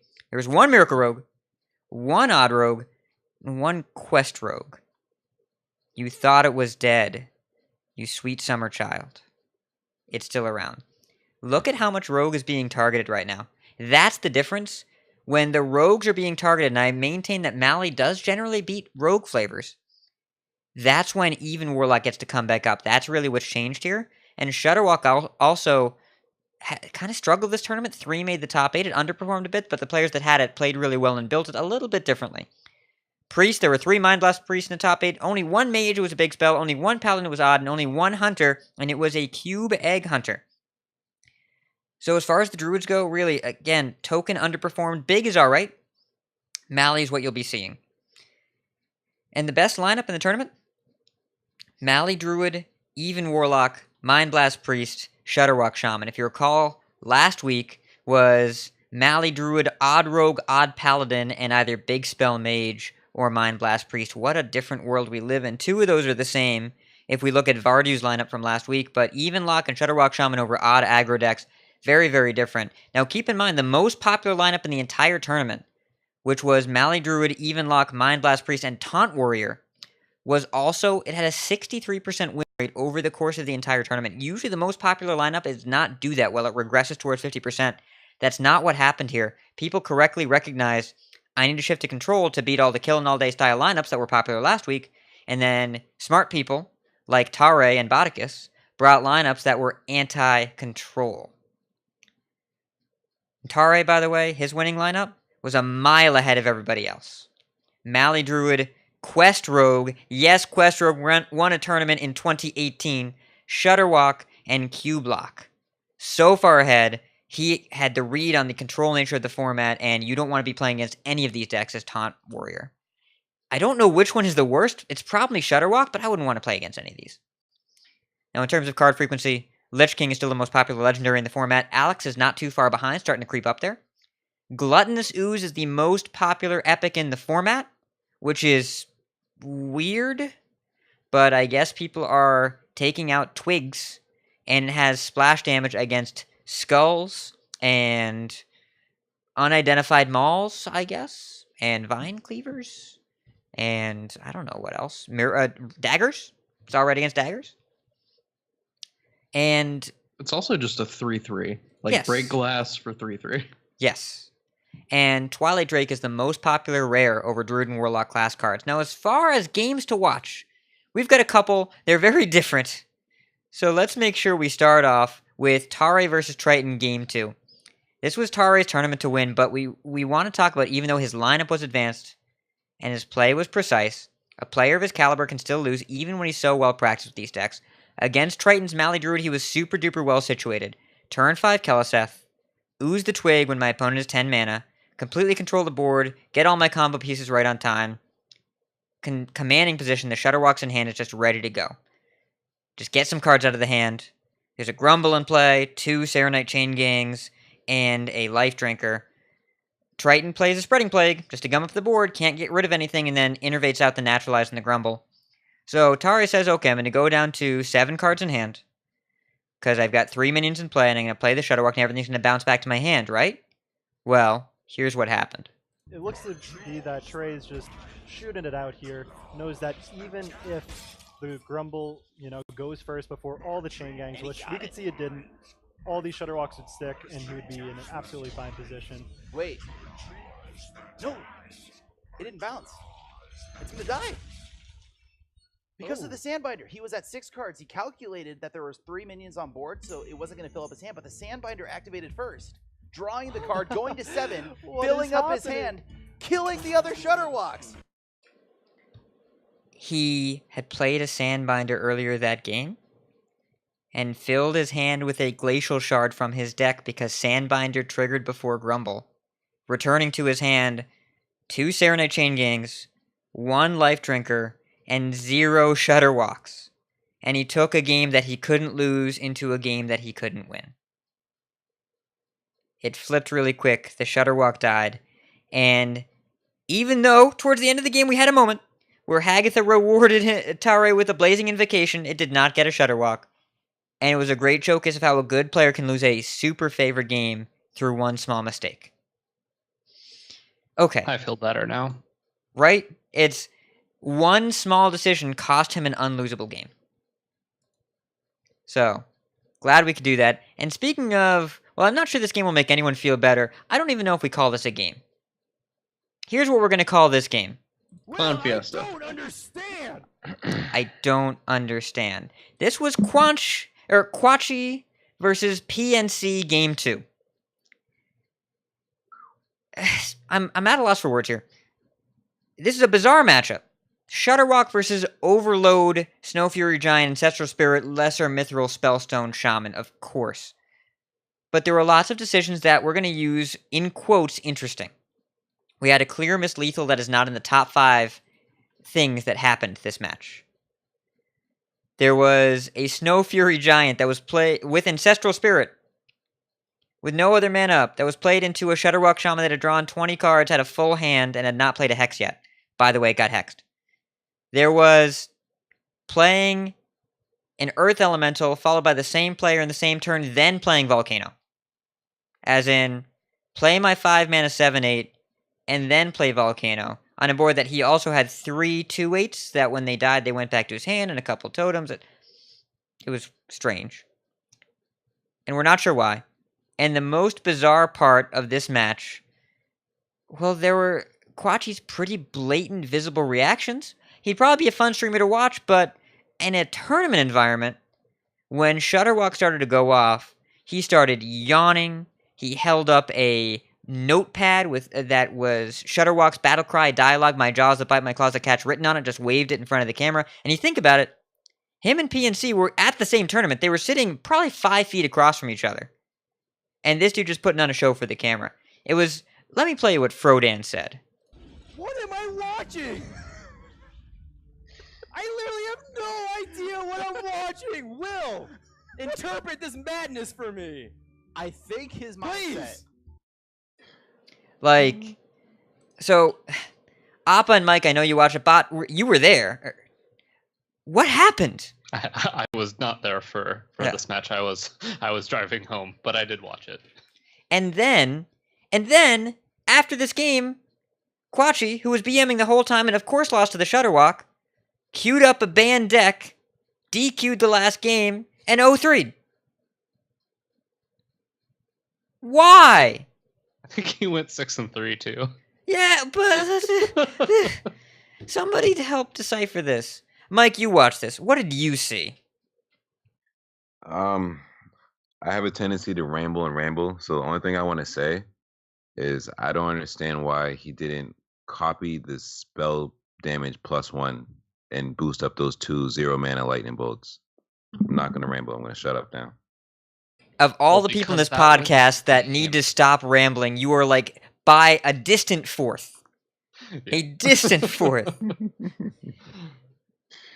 The game was ugly. I'm sad. I just disgusting. Yeah, a theme of last week's podcast for me was games are messy, and this was one of the messiest games I think I have ever watched in my life. This game was nonsense. Great descriptor for this game. This game was nonsense on a variety of levels, and so I don't want to slight Quachi as a person here at all, but I'm sure he's a perfectly nice person. And Frodan actually tweeted afterwards, after that game was over, he tweeted over the weekend that he got to meet with Quachi and that he had brought decks that Kibler has streamed and played in the past because he's a big Kibler fan and he wanted to have fun. But there's a really important thing about if you're trying to be like a member in the community or if you're trying to like grow yourself is like branding.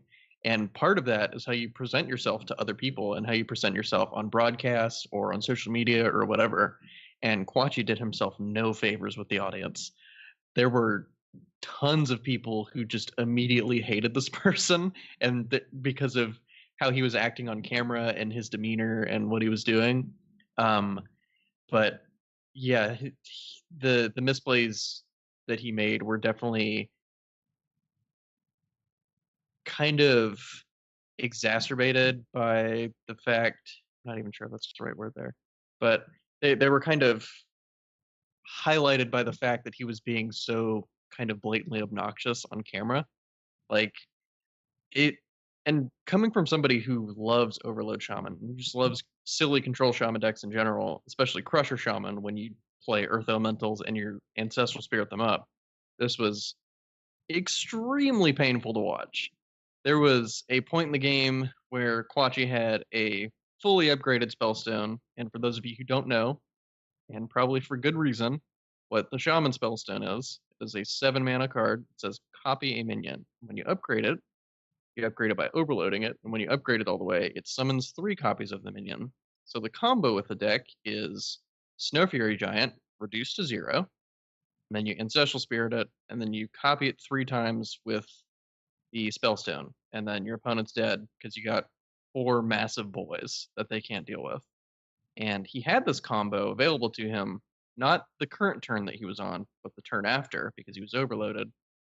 But instead, he just ran out a Snow Fury Giant on like turn 9 or something with an Ancestral Spirit on it into a Shutterwalk Shaman that had kept multiple cards and had not played a Hex yet. And that was, I think that was the hardest one to watch, because I think the missing lethal with the Spellstone is forgivable, because he had PNC down to 9, and he had a Spellstone on board, and he had 2 0-mana Lightning Bolts in his hand. And he could have Spellstoned his Spell Power Totem to boost them up to 5, and he had lethal Lightning Bolts. And I think that's forgivable because of how much pressure is on you at a feature match. Like I really kind of underestimated how much pressure I would feel while being on stream whenever I was on feature match in Atlanta last year. And I even made a mistake with a Control Shaman deck, and I went back and watched it with Hat, and I was like, oh my god, that's like the easiest sequencing error I should never make with the deck. But then I did. So that's forgivable, but I think just running out the Giant into the Hex just shows like a lack of game planning, and it was definitely his game to lose by how his hand turned out. And whenever he was given an option between a good play and a bad play, he picked the bad play like 60% of the time. Well, so and also just keeping the match going once PNC has a hand of 4 Shutterwalks and just playing out every single turn and roping out every single turn, technically that's his right. He can do that. But why? What is to be gained? And I'm not sure, but seeing him get back-to-back avalanches to keep the Shutterwalks from hitting him was kind of obnoxious. I believe Frodan said he can't keep getting away with this, is the exact quote. Yeah, I don't know, man. At that point in the game, after like all that had been done, Quachi kind of became the villain that everyone was rooting against, which might have been what he was going for. But even Frodan played into that. He's like, he can't keep getting away with this. Like, he has to get punished at some point. And PNC did walk away with the game win. And we saw something on Reddit. I'm not sure how credible this is, but somebody posted that they were in a Discord chat with the Blizzard employee that went and talked to him after that game, and that she was kind of reprimanding him on like his attitude, because they are trying to present like a professional esports environment. And that, I mean, everybody has like their own personality, and it's your right to be however like obnoxious or like flamboyant or like whatever. You can present yourself in whatever way you want, but there are repercussions for every action.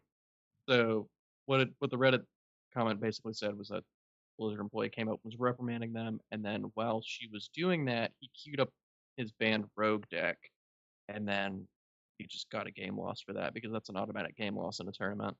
So it was this game and this match was nonsense from start to finish, and yeah, it's a good one. It's a real good one. It's a good one because it's a bad one. So go watch this one.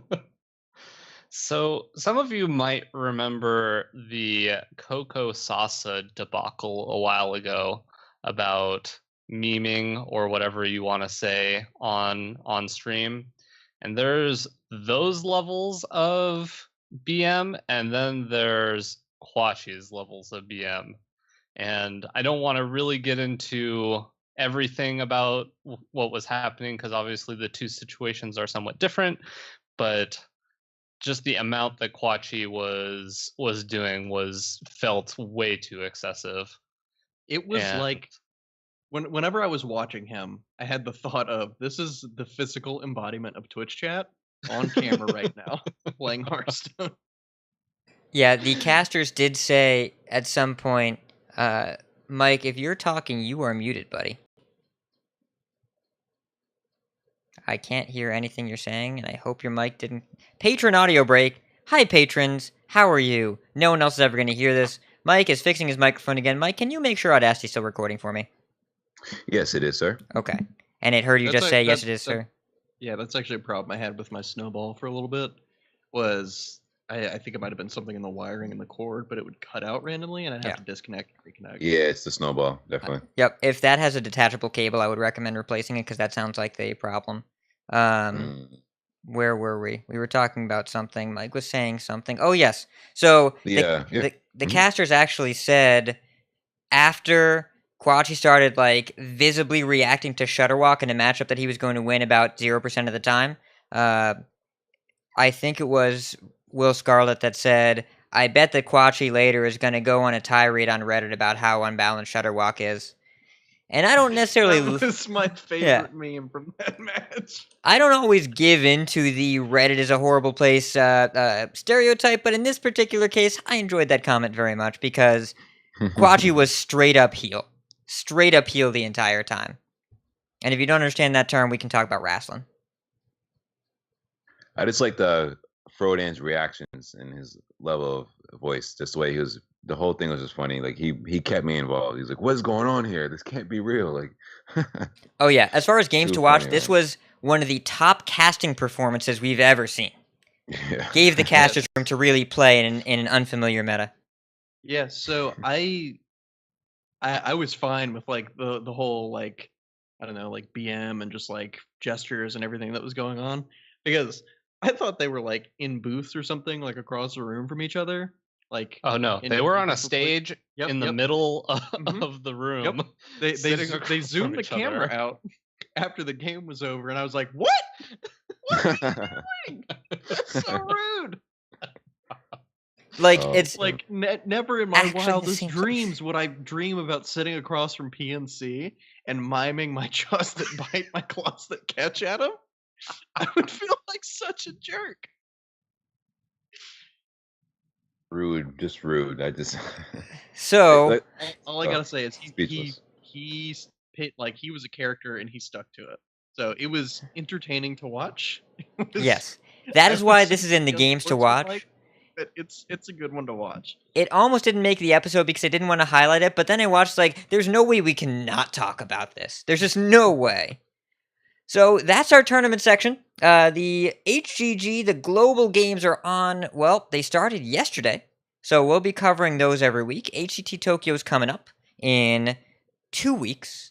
So we'll be talking about the global games quite a bit. And I don't think there's an HCT tournament this weekend. But if we're wrong, we'll let you know. And now it's time for a brief foray into Boom Labs.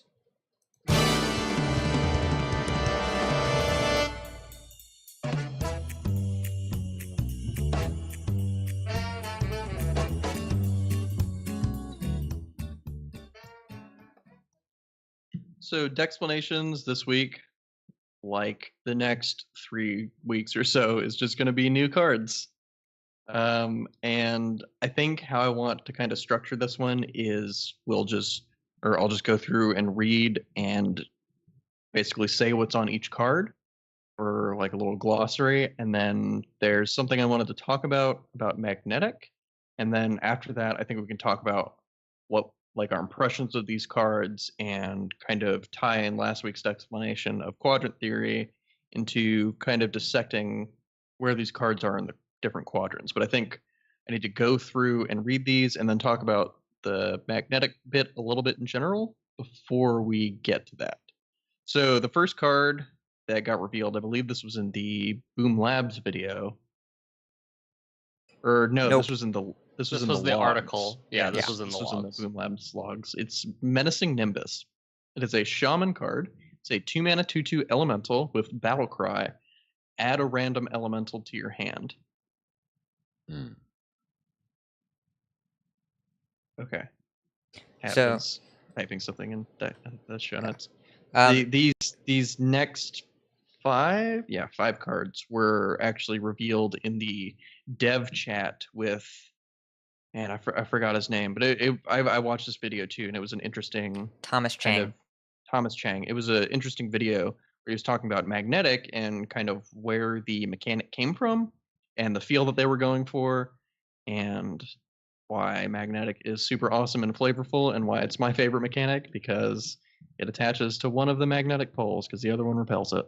And that's still my favorite thing. That's so clever, and that's so cool how they can kind of show that off in a card game. But the next one is called Ziliax. It is a neutral minion. It is a 5-mana 3/2 mech with Magnetic, Divine Shield, Taunt, Lifesteal, and Rush. The next one is Beryllium Nullifier. It is a warrior card. It is a 7-mana 3/8 mech with Magnetic and can't be targeted by spells or hero powers. So it has like fairy, like what do we call this? Fairy in Magic dragon. we call it shroud or hexproof. Fairy dragon text. Yeah, it has like the text of fairy dragon. It has no touching. Yeah, you can't poke it. It's MC Hammer. Gosh. The next one is War Gear. It is very straightforward. It is a neutral minion. It is a 5-mana 5/5 mech with Magnetic. And then the next one is even more straightforward. It is a neutral minion. It is a 2-mana 1/5 mech. That's it. What you see is what you get. You get 2-mana 1/5. And then the last minion was spoiled in Boom Labs 2. It is called Anoyo Module. It is a paladin minion. It is a 4-mana 2/4 mech with Magnetic, Divine Shield, and Taunt. All right. And before we go in and talk about what we think of these, I'm going to go over a little bit of what I think of Magnetic in general, and then you guys can chime in after. But I wrote this little bit before we started the podcast because I thought it's important to kind of lay the foundation before we get into discussing them, because it's just so hard to evaluate Magnetic cards. And I really think there's a good chance that we undervalue how strong this mechanic really is. And I think that's due to how strong cards that have flexibility and options have been in the past. And for example, I put Druid choose one cards. And for that I mean like Wisps of the Old Gods or Power of the Wild, cards that have functioned as minions or buffs have generally been strong. That's what Magnetic is doing in a nutshell. And I think the real strength of the cards that we're seeing with Magnetic that will determine whether they'll be playable or not is on the environment they have, that we have in like the Boomsday kind of metagame. And this goes back to what Hat always says, is that context is key. Like, none of these cards, I don't think we can definitively say any of them are good or bad or even playable or not, because we have no idea what the context is. But I think we can narrow it down to, if we get solid mechs to like Magnetic onto, then a lot of these look pretty solid. Because the way I think we should look at these cards is the same way we look at Power of the Wild. I think that's the closest example we have in Hearthstone.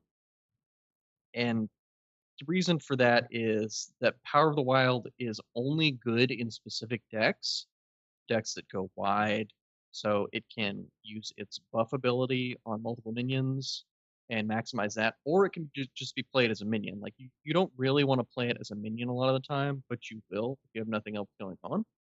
And whenever Power of the Wild is good, it's only good in specific decks, but when it's good, it's great. It's really awesome to play with.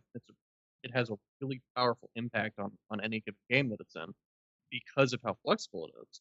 And I think that's how Magnetic is likely to function in a standard environment, is that either side doesn't look particularly overwhelming, and neither does Power of the Wild. You read it and you're like, okay, board buff's fine. 2 mana, 3/2. It's not awful. It's not great. It's serviceable. But whenever you play with it, it turns out to be one of the better cards in your deck if you design a strategy around it. Because just being able to do whatever is best in any given situation, essentially being able to play 2 separate cards in your deck for the cost of 1 card, is fantastic. And I think that if we get enough good mechs in Boomsday, that it'll make these Magnetic cards really, really strong. And I think on the surface, a lot of them don't look particularly fantastic because of the base stats that they have. But being able to play them as a mediocre minion or a buff on something else is really, really powerful. If you think of the ceiling for this mechanic, think of the card Blessing of Kings.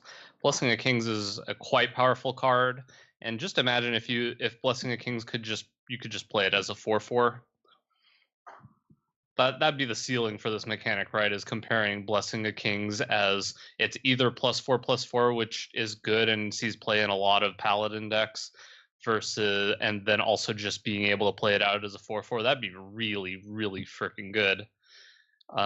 So I think there's definitely a lot of potential with the Magnetic mechanic, and I like where I'm seeing the cards that they've previewed so far. I like where I'm seeing the stat lines, because buffing minions has always traditionally been way better than in other card games in Hearthstone, just because tempo is kind of king of all things in Hearthstone. So if, as Appa said, if there's enough playable mech minions, then Magnetic is potentially quite powerful.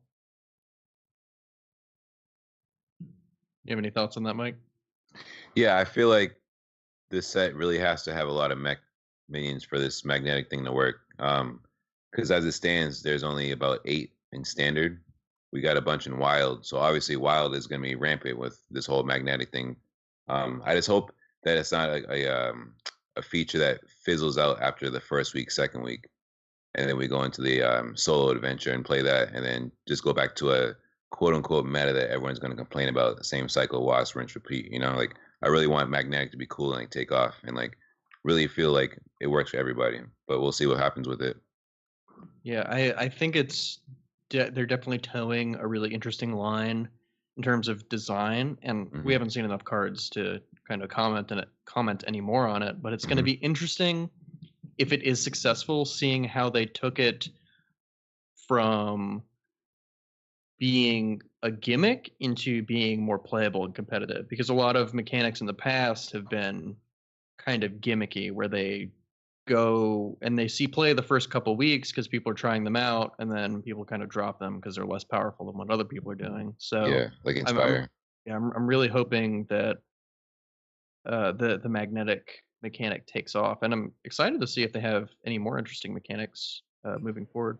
Well, and they talked about as well in that Developer Insights video. I want to make sure, I think we mentioned this, but it's worth going over again. Magnetic is only in 3 classes. It's in Hunter, Paladin, Warrior. Oh. Yeah. I wasn't even aware of that. Only 3 classes are focusing on Magnetic. So this is the new Grimy Goons, right? That Grimy Goons is that tri-class. So Magnetic will be neutral for some cards, but then it's focused on those 3 classes. Hunter, Paladin, Warrior. And you think about it, Paladin obviously is great at buffing minions. Warrior kind of does. Usually they buff damaged minions, and they've always been kind of Enrage with Bloodhoof Brave, and Warbot is what I'm thinking of. They have Rampage and Frothing Berserker. I think the lore there, the theme there is that these are berserkers that get better when you're angrier, and then Houndmaster and Crackling Razormaw, etc. Hunter has also been pretty good at making its minions more effective, and Leok as well, just as far as classic cards. So it's interesting that they're clearly putting this in classes that are more meant to be board focused.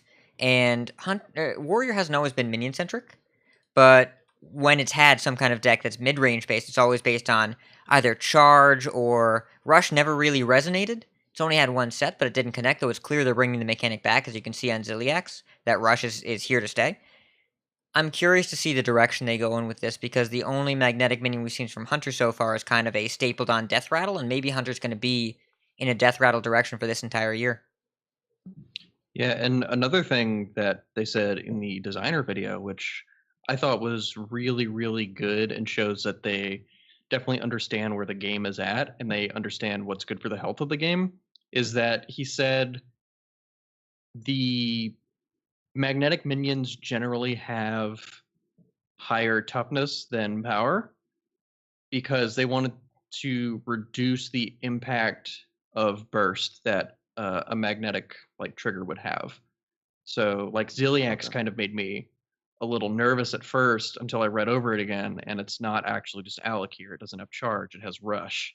And like Beryllium Nullifier is a 3/8 instead of like an 8/3. So they're really kind of, I think it's good how they're kind of metering themselves a little bit and not going overboard with this. I think this is looking like it's going in a positive direction. But with that being said, let's kind of get everybody's opinions on these cards. I feel like I've talked enough so far. So Hat, why don't you take the first couple? So, you're giving me the Shaman card first. Appa, talk about the Shaman card. Okay, Botticus, you talk about the Shaman card. Okay, do it. So I was listening to Around the Hearth today, and any chance I get a chance to make fun of Ribobson, I love to do that. And they were saying that this card is I'm sorry, trash. what's his name? What's his name? He has a lot of names. Pick one that's not just Ribobson. Billy Bob Thornton.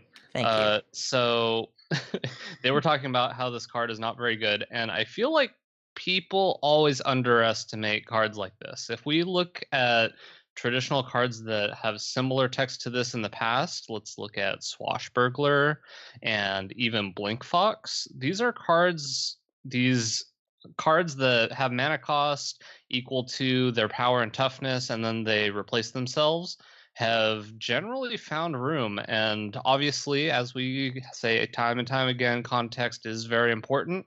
But I think this card actually has potential. If you just think about, say, Even Shaman, some of the Even Shaman decks are more elemental focused, and this could be a card that you could add to a deck like that to make the elemental focus even mean more than that. And they were saying about, think of all the low rolls you can get with this, like Magma Rager and stuff like that. But you're gonna remember the times. If my 2-drop is giving me a 5/1 for actual free, I'm not mad. Yeah, I got a 5-1 you got to kill.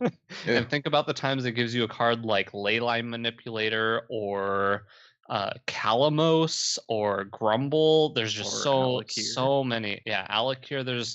There's a lot of potential in cards like this that have the potential to high roll. And a deck like Even Shaman, I could easily see this finding a spot for. The card I least like in Even Shaman, and I haven't played it a lot, so I could be wrong on this, but Knife Juggler has not really impressed me that much compared to, say, an Even Paladin when you could just get so many minions out really quickly. So that could be a potential cut to make room for this, but obviously we'll have to see what happens when it comes out. But I'm excited about this card. I think it reads as though it has potential. All right, I was going to pass this one off to Hat, but you got my Shaman Jimmies all rustled up now. So, but this is a neutral. I got to talk about this one. It's a neutral. Menacing Nimbus is really, I think it's quite powerful. Like you were saying, cards that replace themselves, even if they don't have the greatest base stats, are very powerful. Whenever I saw this, I kind of thought of Arcanologist, and that's not really a good parallel because Arcanologist does something a little bit different. Like you can choose what you get or build your deck around it. Hydrologist, not Arcanologist. Yeah. Hydrologist is a better example. Swashbuckler is a good example. Blinkbox is a good example. And all these cards are playable. And Even Shaman is scraping the bottom of the barrel for 2-drops. It has Flametongue Totem and Primal Fin Totem, and the rest is junk filler. I don't care about Direwolf all very much. Merc Sparkeel. Oh yeah, Merc Sparkeel too. Card's real good. Yeah, they don't care about Direwolf all that much. They don't care about Knife Juggler all that much. And the elemental version of Even Shaman is very, very close to being the better version. It's just that it's a little too inconsistent with the amount of elementals that you have. All you really had before was Fireplume Phoenix, Flame Elemental, and Alamos and Alakir. And now if you just add 2 more elementals that also give you another elemental trigger moving forward, that's fantastic. Because a lot of the problem with the elemental proc cards is that you had to hold them until the turn before you wanted to play a separate elemental that benefited from it. But this one, you just run it out on 2, get a minion on board with Flametongue Totem, and then you can like snag early board control with this, hold the second elemental that you get if you need to for Kalamos or something, or you can just play it out if it's something solid. I think this card seems pretty strong, at least in terms of like what we're looking at right now. And then if there's even more elemental kind of payoff, it gets even better. I think this card even better. I think this card looks pretty reasonable. Like at first you're like, ooh, 2-man 2/2. But just thinking about the applications and like what Space Shaman is right now, I think it's pretty good. With my luck, when I play that card, I'm gonna get the 9-mana. Was it Ozruk? Yeah. 5 health for the elemental. Yeah, I won't get Kalamos. That butt dough. Look, yeah, you got a free 5/5 at base taunt that they got to deal with that you didn't have before. True. So think about it that way. Well, it'll be a 5/10 actually. Yeah, the turn after. Assuming I also did a pretty bad, good, and I said good when talking about a card. And I'm gonna rescind that because I said this card seems pretty good. This card seems. It's not the word. It's not that we're just removing the words from our vocabulary. It's that we're trying to shortcut thinking. I don't think anything about the past 10-minute dialogue could be called shortcutting. So we're okay. Ziliax. Okay. Ziliax. Neutral, 5-mana 3/2 mech with magnetic, divine shield, taunt, lifesteal, and rush. People are calling this Mech-Alakir. They are wrong. This is Mech Wicker Flame Burn Bristle. That is what this card is. That is the comparison you need to make. It is small. It is offensively defensive. It is defensively offensive. You can use it to trade a couple times and gain a little bit of life back.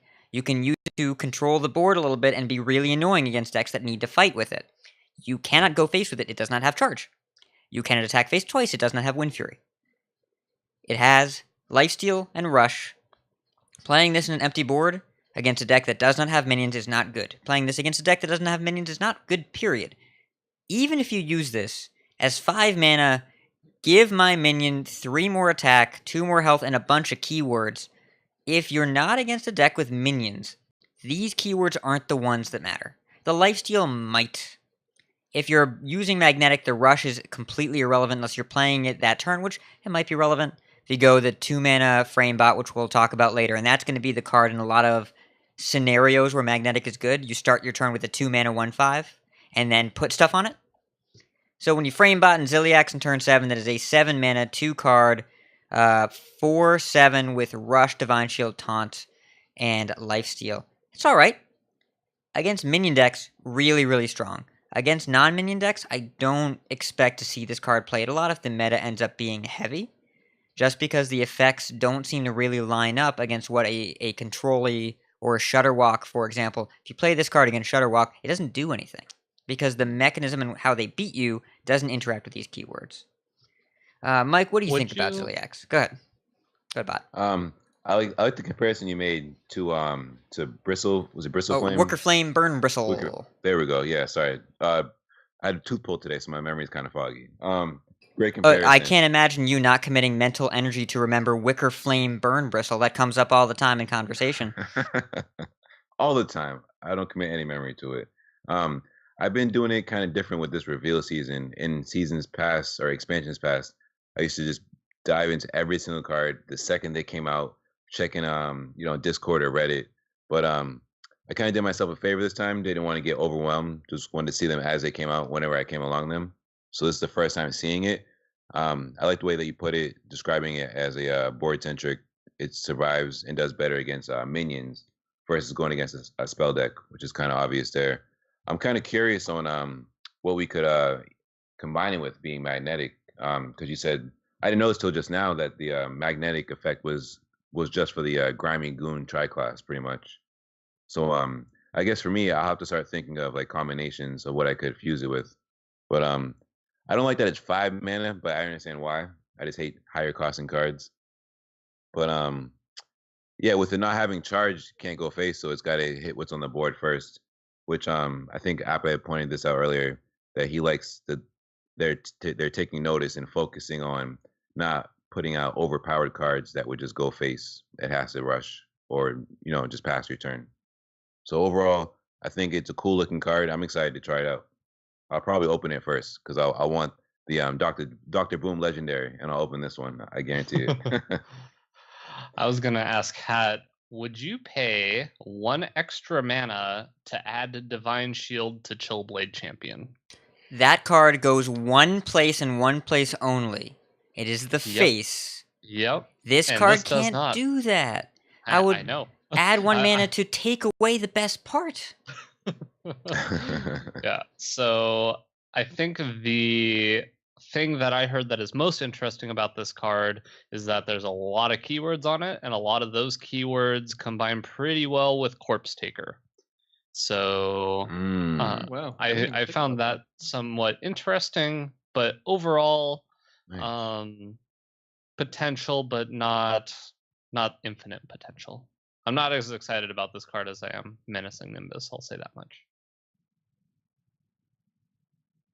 I like that Corpse Taker idea. Paladin. Do something Paladin there. or Shaman. Yeah, there definitely seems like there's applications. I mean, I'm sorry. Here, I'm thinking of the magnetic. My bad. Well, but even then, 3 classes. Dang. Like this is still neutral, and I think it's important to talk about. We can transition into talking about War Gear a little bit here. War Gear might as well be called Warmare, because this is the stat efficient one. A 5 mana 5/5. You would never put it in your deck without something extra, but this has something extra, and a 5/5 is enough to close the game if it attacks 6 times with no other help. I know it's underwhelming in terms of stat purchase. Of normally when you pay 5 mana, you want a little bit more, but a 5/5 is still a big threat. Look at how many Devilsaur eggs are being played in Standard right now. They spit out 5/5s, and that's good enough if they come out quickly enough. And just having the ability of it being a not embarrassing deal when you play it as a top deck minion, and being enough of a threat on an empty board if you're both in the top deck war to win the game, and it survives a Blood River Gul'dan lifesteal suck. And if you have a mech, +5/+5 is those are big numbers. +5/+5 is a really big number. I think this is the card. I think 5 mana 5/5 is like perfectly in the mark where you want to be if the like extra effect that a card has doesn't go off or doesn't really matter. Like we can look at that traditionally with cards like Lowe in matchups where that effect wasn't good or like didn't do anything. A 5-mana 5/5 was completely serviceable. Same thing with Cobalt Scalebane is a more recent example that's reminds me of this card a lot in that it buffs other things. It's a 5-mana 5/5 on its own, and facing down a Scalebane and like literally anything else is really scary. And I feel like that's probably going to be the case with War Gear as well, in that like if you're going into turn 5 and they have a mech on the board, you're probably going to be really afraid of them giving it Blessing it back. And like if you kill that other mech, then they'll just play a 5/5 and then you have to deal with that as well.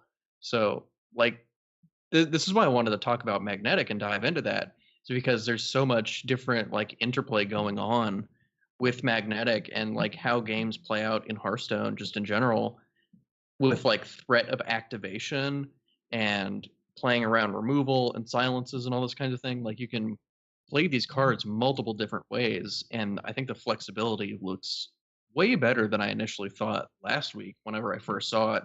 Like thinking about it more, it's like the magnetic mechanic just feels stronger the more I think about it.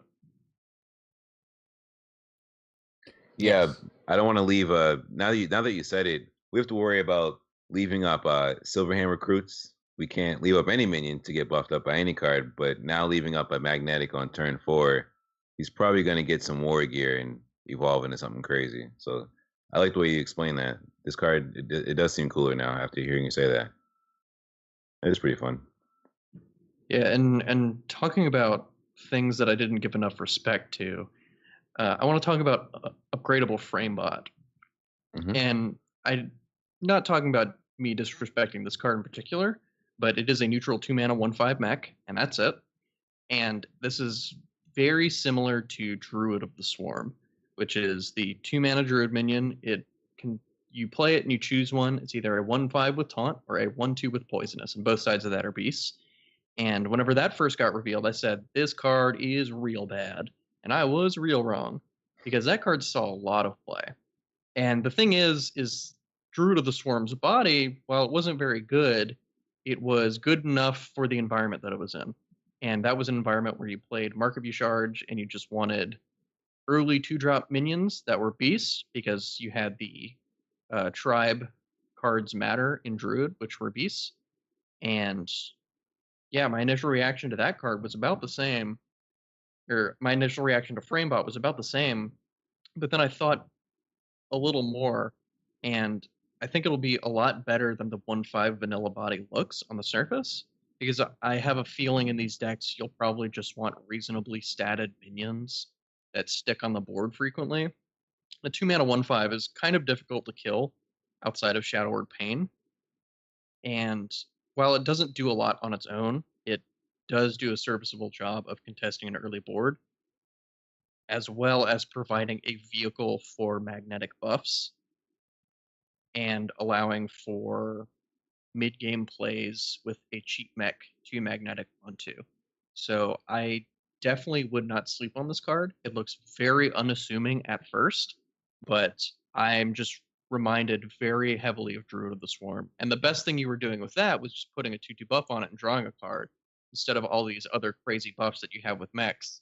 So I'm definitely looking at upgradable Framebot as my pick for. It's probably too early to say this, but I think it was probably going to end up being kind of a sleeper because of how just weak it looks on the surface. But think about the applications with other magnetic cards, at least theoretically, it seems like it'll probably be a key piece of these different mech decks. I had 2 things I wanted to say about this. One is I don't know that we only have to look at magnetic applications. You could think about potentially Divine Spirit Inner Fire with a card like this, since Priest has not really had something this inexpensive with that big a butt. And then the other thing is I really think it would be hilarious if this card got so good that if you had to play the mech mirror and you added Scorpomatic or to be able to take out opposing upgradable frame bots, so you like next level people with like the and Scorpomatic tech. It is a mech. Scorpomatic is a mech. That's what I'm saying. For the mirror specifically. I'm being brought back to early 2017 when Cherry and Koro first came out, and we were leveling each other by playing Hunger Crabs in our own Murloc Paladins. Oh my goodness. What else we got with these cards? we got probably my favorite one that got spoiled in Anoia module. It's the Paladin 4-mana 2/4 mech with Magnetic, Divine Shield, and Taunt. It's the littlest Spike Stegodon ever. Or the Spike Ridge Steed. It's the littlest Spike Ridge Steed. All I'm saying is, remember how annoying Wicker Flame was to play against? This is 1 mana extra, but it does have 2 extra toughness. And it can also just be a buff on something. It can turn into its own Spike Ridge Steed, kind of. Could curve out Nightmare Amalgam and then play this on turn 4. I keep forgetting Nightmare Amalgam is a mech. Oh, that's so gross. That's all I was thinking of the whole time. That's I was like, play that so on turn 3. gross. You can have 2 of those. Turn 4, attack for 5. I have a 5/8 Divine Shield taunt. Ugh. Yeah. That's all I see coming. Mean, you could just go full Voltron, and you could go Amalgam, Anoia module into War Gear, and then you just get them. Oh my goodness. And then you face Voltron's ultimate enemy, Hellbreaker, a tiny owl. Yeah. I'm having fun with. Dude, that is a cool turn 3, 4, 5. I know I'll get that on some kind of rank on some ladder, but not all the time. But it'd be fun when it happens. Yeah, like I said last week, like you build curve decks because sometimes you curve out and you win, and then when you don't, then the deck's still powerful. But anyways, we don't have a lot of context for all these cards. We're just working with what we got. But if the context is right, a lot of these cards do look pretty powerful. Yeah.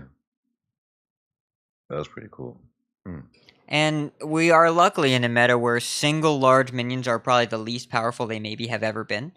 A lot of hexes, a lot of polymorphs. Shadow Word Death isn't around, but there's still a sap here and there. Vile Spine is still with us, which is fortunate for us, because otherwise Mountain Giants would take over the earth. Now is a bad time to be a single large targetable minion. So I expect, I'm going to say this sentence again, I still feel weird about thinking it. I expect the Black Knight to remain a key player in this meta through the new set coming out. And also, by the way, I checked the calendar, it's 2013, so enjoy that while you're back there. Yeah, what a weird world we live in.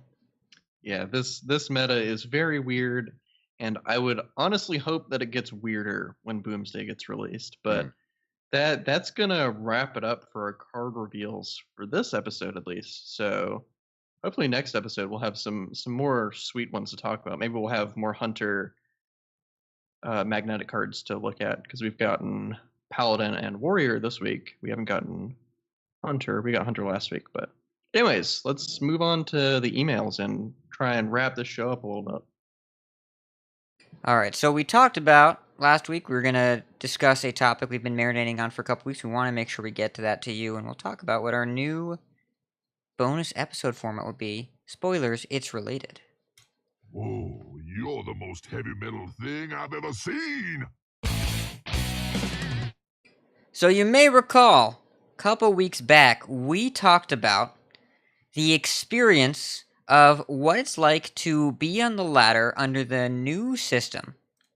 And not at the rank 5 and up stage necessarily, not for the legend and up phase. The people that are on the show, we're kind of used to hovering in that bracket, but we wanted to see what it's like for people with different levels of time commitment, card investment, engagement with the game.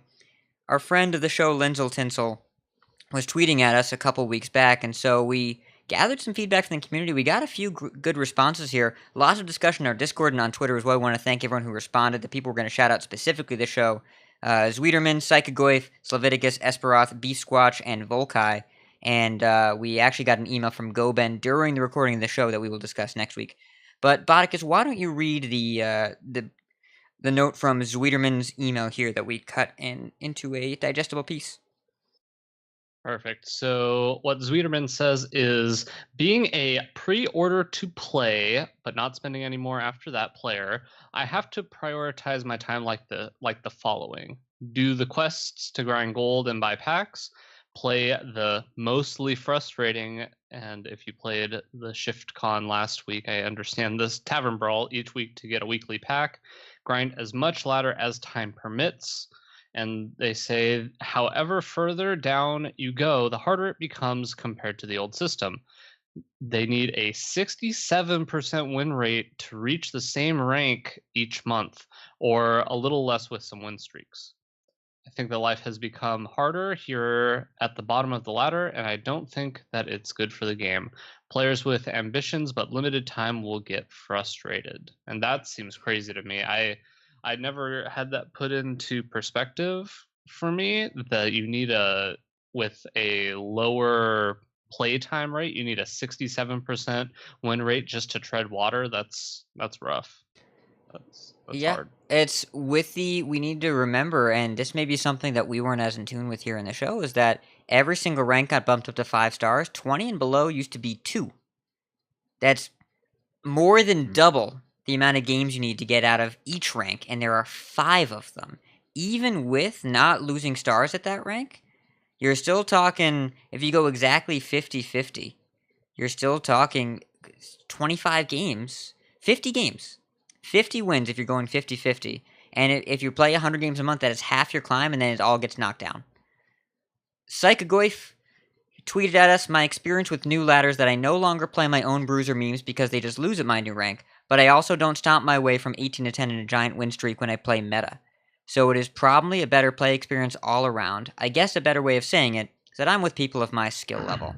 And that's definitely feedback we got, as well as that people really feel well situated against the people they're playing against. They feel like the matchup belongs there.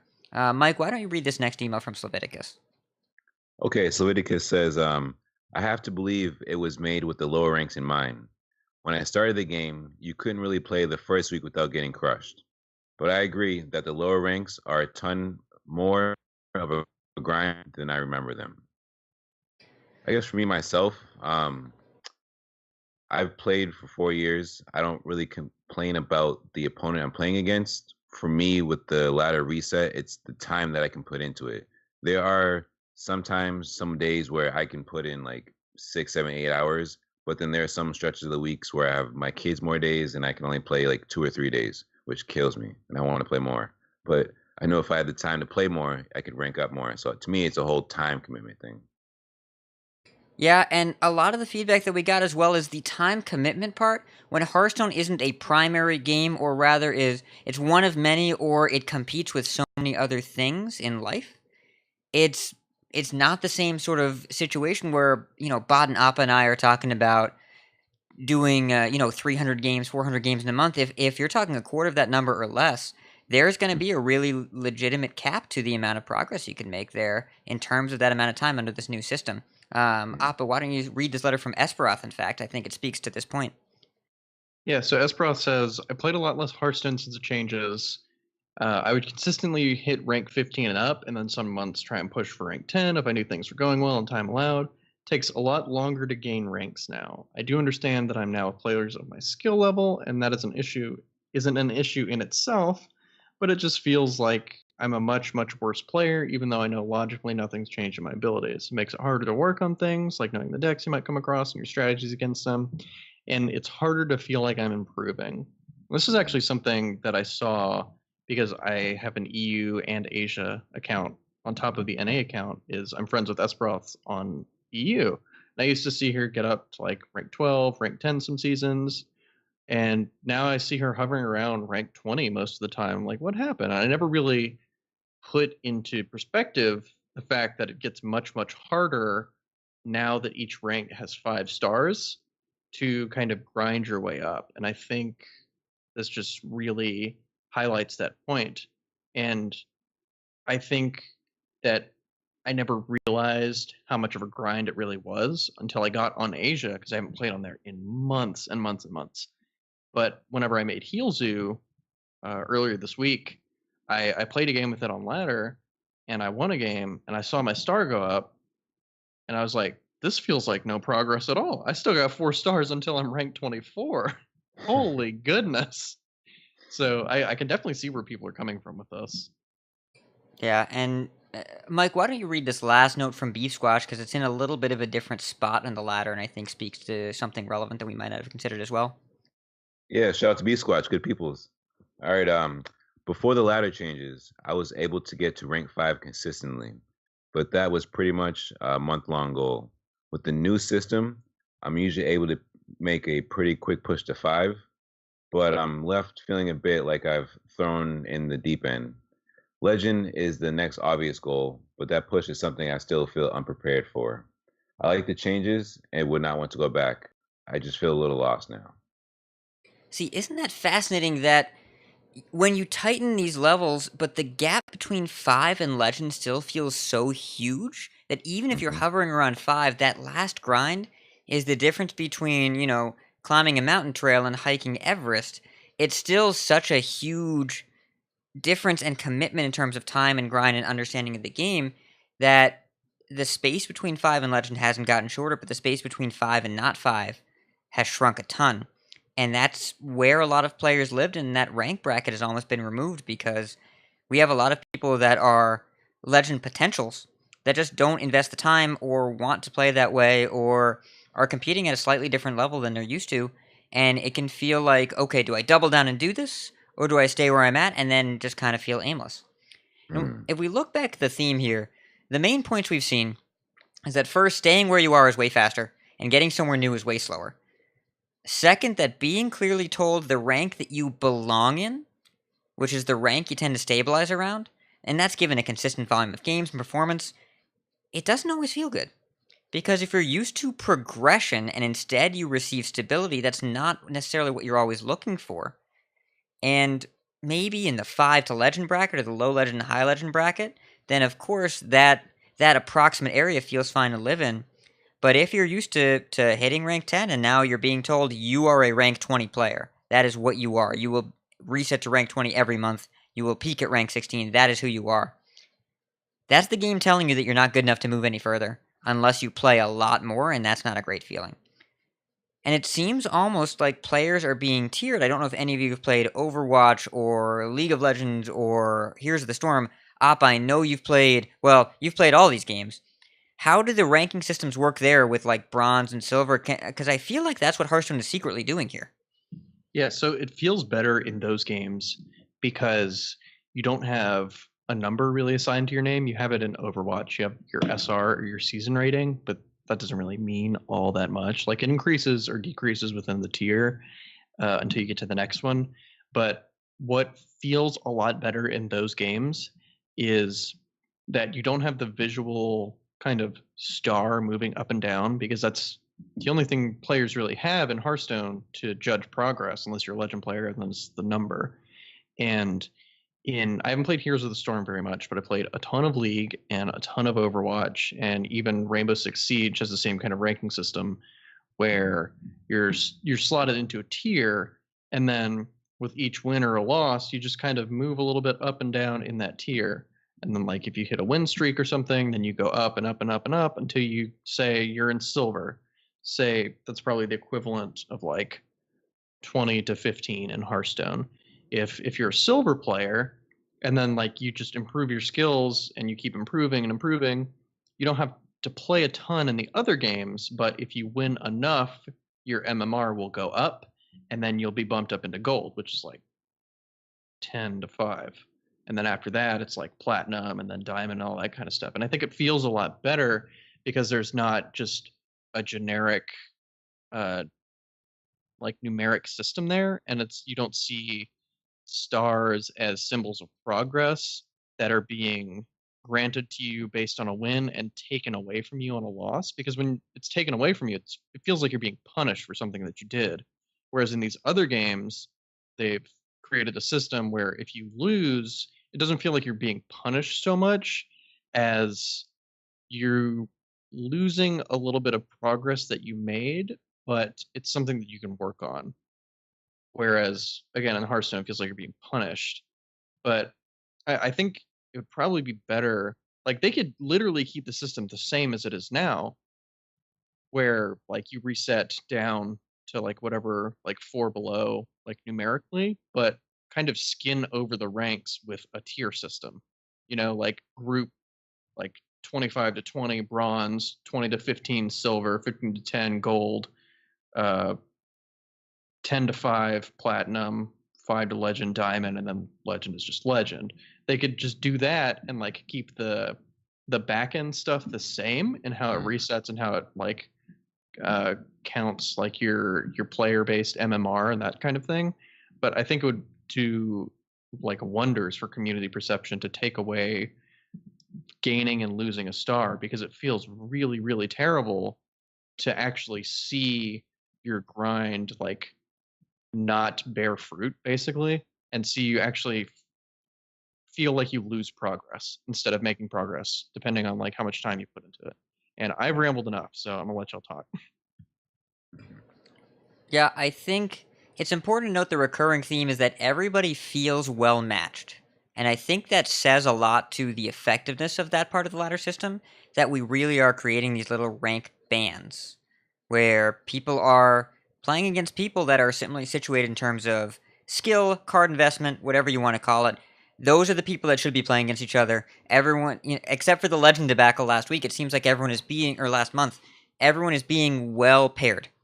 But being told exactly in a Hearthstone ranking system of 25 ranks exactly which one you are all the time is too much information and can be fixed, can be tweaked. If you just put all the ranks back to what they were in terms of star count, if you just bump people up a little bit, as soon as they start to nudge against that ceiling where maybe they're getting closer to players that are beyond their skill level, they'll get bumped back down.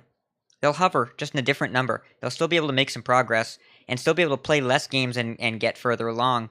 Or reskin, like Appa was talking about. This can be a tiering system, but I don't think there's any way for this to be successful for newer players and less committed players.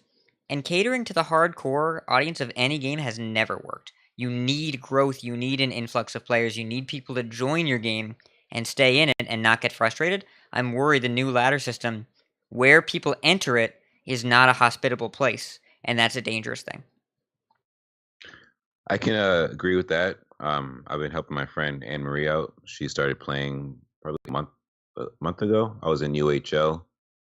She caught one of the matches. She downloaded the game and then like popped up out of nowhere. She was like, "Look, I started playing Hearthstone." I was like, "Oh, that's awesome! Like, I'll help show you along a little bit." And built a mid-range hunter deck. And mind you, obviously, rank 25. Have to go through all the beginning stuff. Go through the learning curve. Beat the was it Lich King for the card? Did some monster hunts, and we're at rank 25. And I didn't really understand when people would write or talk about the new player experience, how difficult it can be, buying your way in, et cetera, until most recently sitting here with her playing this. And I'm just like, why am I going against Recruit Hunter at rank 25? Why am I going against Big Spell Mage at rank 25? Like, there's so many games I have to sit there with her and like explain why this play is better than that play in order to rank up. So I helped her get to around rank 24, 23-ish, and she took the rest herself and got to rank 20. But it's just crazy to me how someone who is a new player is supposed to stand up to all these top tier decks. And that's where I was just like, I don't know. To me myself right now, I don't know what the solution is, because you can't really tell someone not to play a top tier deck at any rank, let alone like rank 25, if they haven't played. I think Botticus says of this in like months, if time just goes by and their rank just falls back. But that's one thing I did note in the past week, 2 weeks, that it is hard for newer players to stick around, because what she said to me was, if I didn't show her some certain things here and there on how to navigate, she probably would have just threw her phone against the wall or quit the game.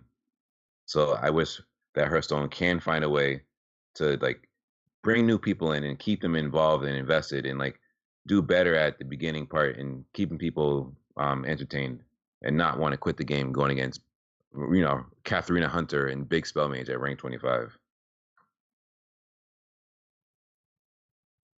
Yeah, and those players used to graduate out of those ranks very quickly because there were only 2 stars. And so you would play that for a minute, and then you would be rank 20, and it would at least be progress. But now, if you're rank 25, and you have that fresh new Recruit Hunter deck, and then you play it for a couple of games, you're like, I got bored, I'm going to do something else. When you start up Hearthstone again, you're still rank 25, and you're still crushing people. So that experience just happens more often when you're at that rank. It's just those people at that skill level aren't supposed to be at that rank. So there's a couple things that it looks like that have to be worked on here. Yeah, I don't want to belabor this point too much, but I'll bring it back to kind of whenever I was playing League a bunch. I was never very good. And I'm going to use League as an example because I was much better at Overwatch than I was at League. But in League, I was super average, like about the most middle-of-the-road player as you could possibly be. And I was just in silver for the majority of time that I played ranked.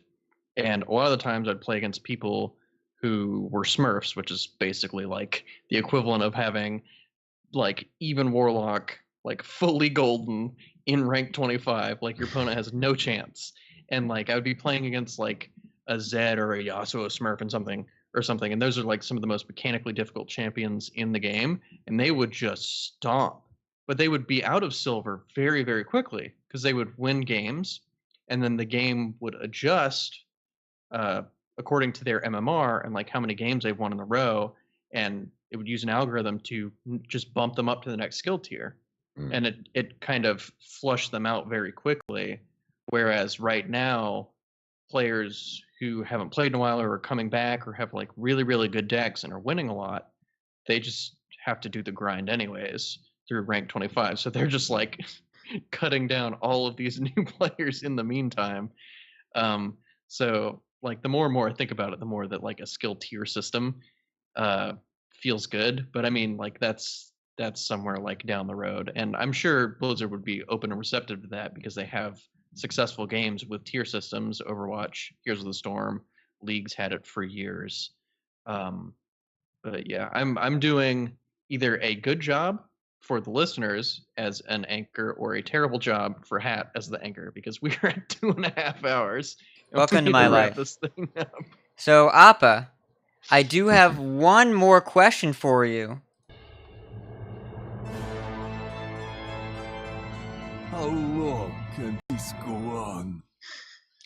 There are many things you can take away from me, Appa, but none of them are my Gadget and outro. Thanks to Stephanel for letting us use his cover. Check him out in his channel, linked in our show notes. Big thanks to Hearthstone Top Decks and BeerBrick.com for deck lists, Hearthstone Tournaments on YouTube for tournament VODs, Old Guardian for his tournament analysis, and Hearthpwn for their deck list. Show notes for this week's episode are on our website, CoinConcede.com. You can support our show, Patreon.com/CoinConcede. As a reminder, new benefits are going to be fielded to our patrons this Saturday, a streamlining of the benefits we currently have, and then the announcement will be made on next week's show. Join us every week live by following us on Twitch at twitch.tv/CoinConcede podcast. Get some coffee. We go for a while. Join our community chats in our Discord, discord.coinconcede.com. Write into our email at coinconcede@gmail.com. Follow us on Twitter at coinconcede. If you like some CC swag, head over to our shop at shop.coinconcede.com. Big thanks to our producers, Arrow and... It's so fluffy! Big thanks and props to Swaggle Gaming for being awesome and our partners. And, by the way, you notice that when we try and pack in all of this stuff into our episode, we have too much to talk about, and we're not good at shutting up about less stuff, let alone more stuff. But we've had to consider what kind of format do we want our bonus episodes to be. We've kind of struggled with that for the past few months, and then it came to me while I was thinking, we talk too much. How can I do that, but like, not all at once? Hey, we talk on Discord a lot. Hey, we talk on Twitter a lot. We're going to have a monthly Discord discussions bonus episode where we take these cool conversations we have on Twitter and Discord and in-app and if I see you in person at the NYC Fireside and wherever we may be where we talk with community members, because all of our show is about interacting with you, the person listening to us right now, the person engaging with us. It's all about our interaction with you and your interactions with each other's.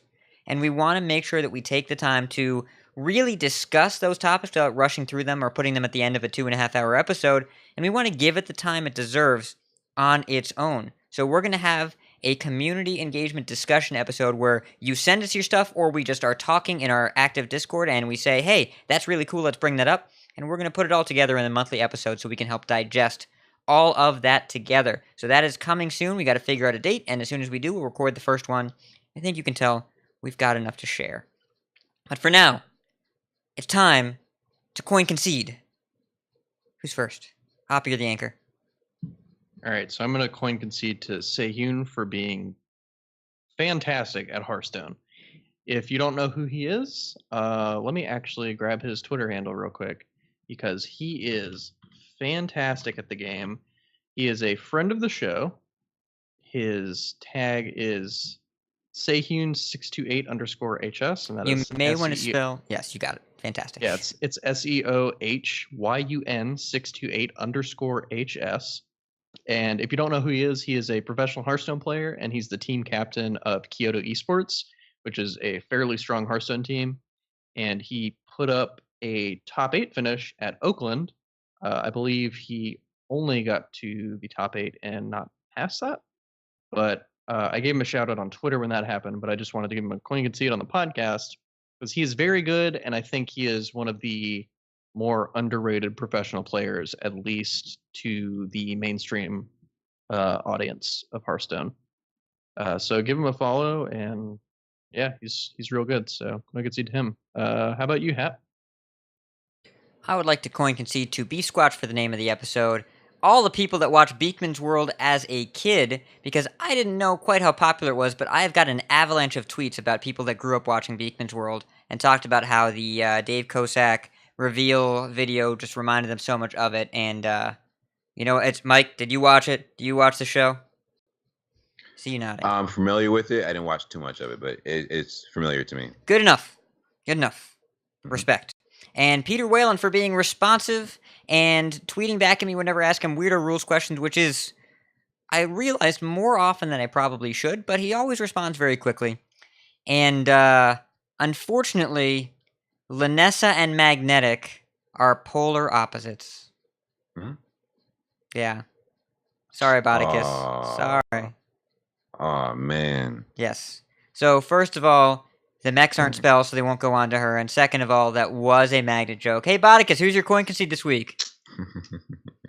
So I would like to coin concede to Scott Bites. That is at BitesHS on Twitter.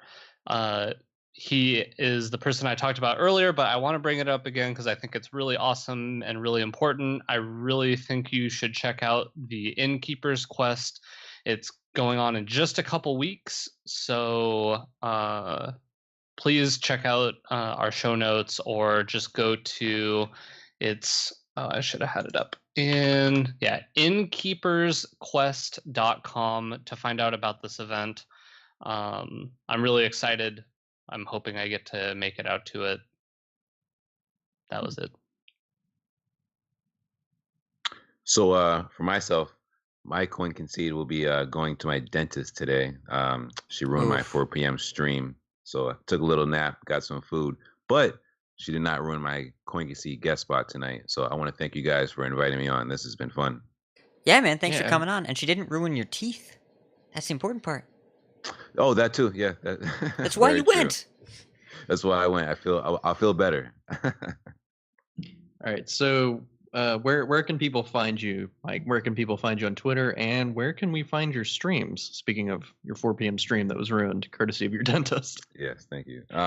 Yeah, I do a bunch of projects, as we talked about earlier. You can find everything that I do tweeted at my Twitter. It is MLStreams. And you can follow me on Twitch. I'm a Twitch affiliate, working that grind. Twitch.tv/MLStreams. Same name. And your podcast that's coming out. Yeah, all right. Sorry. Bring it up again. I appreciate that. So yeah, me and Ziggy Sarah will be teaming up, dynamic duo, brand new podcast. It'll be called ZG Talk Radio. You can find us on Twitter at ZG Radio. How about you, Botticus? Where can people find you on the interwebs? So you can follow me on Twitter. I'm at BotticusHS.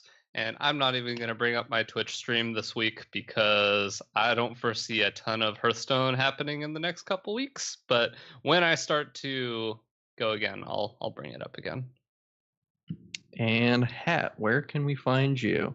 You can find me on Twitter at RidiculousHat. You can find me on Twitch, twitch.tv/RidiculousHat. You can find me in Discord where Hearthstone is discussed, typed in at RidiculousHat, and I shall appear when I can. And you can find me on my Switch playing Hollow Knight because I am straight up addicted. And as far as me, you can find me on Twitter at Appa_HS. And again, waiting for my work schedule. Should have that tomorrow, but after that I'll post on Twitter when my stream schedule will be for this next week or two. And that's on twitch.tv/AppaHS. That one's without an underscore. Twitter has an underscore. Twitch does not. And since I anchored, I'm going to do the sign off this week. And I'm going to coin concede first at the end. Just heads up. Then you can go after me, Hat. Sound good? Yeah. Okay. So keep calm and shaman on. And if you see us on ladder, coin concede. Wait, keep calm and shaman on a ding dong? Nope. Shamalama, I was waiting for it. Ruined it. Yes. You went and blew it up. It's what you did took I? my thing and you grabbed it out of my hand. Did I? And Did you I? crushed it and threw it in my face. What did I overload it? Is that what I did? Yep. Coin concede. Coin concede. Coin concede.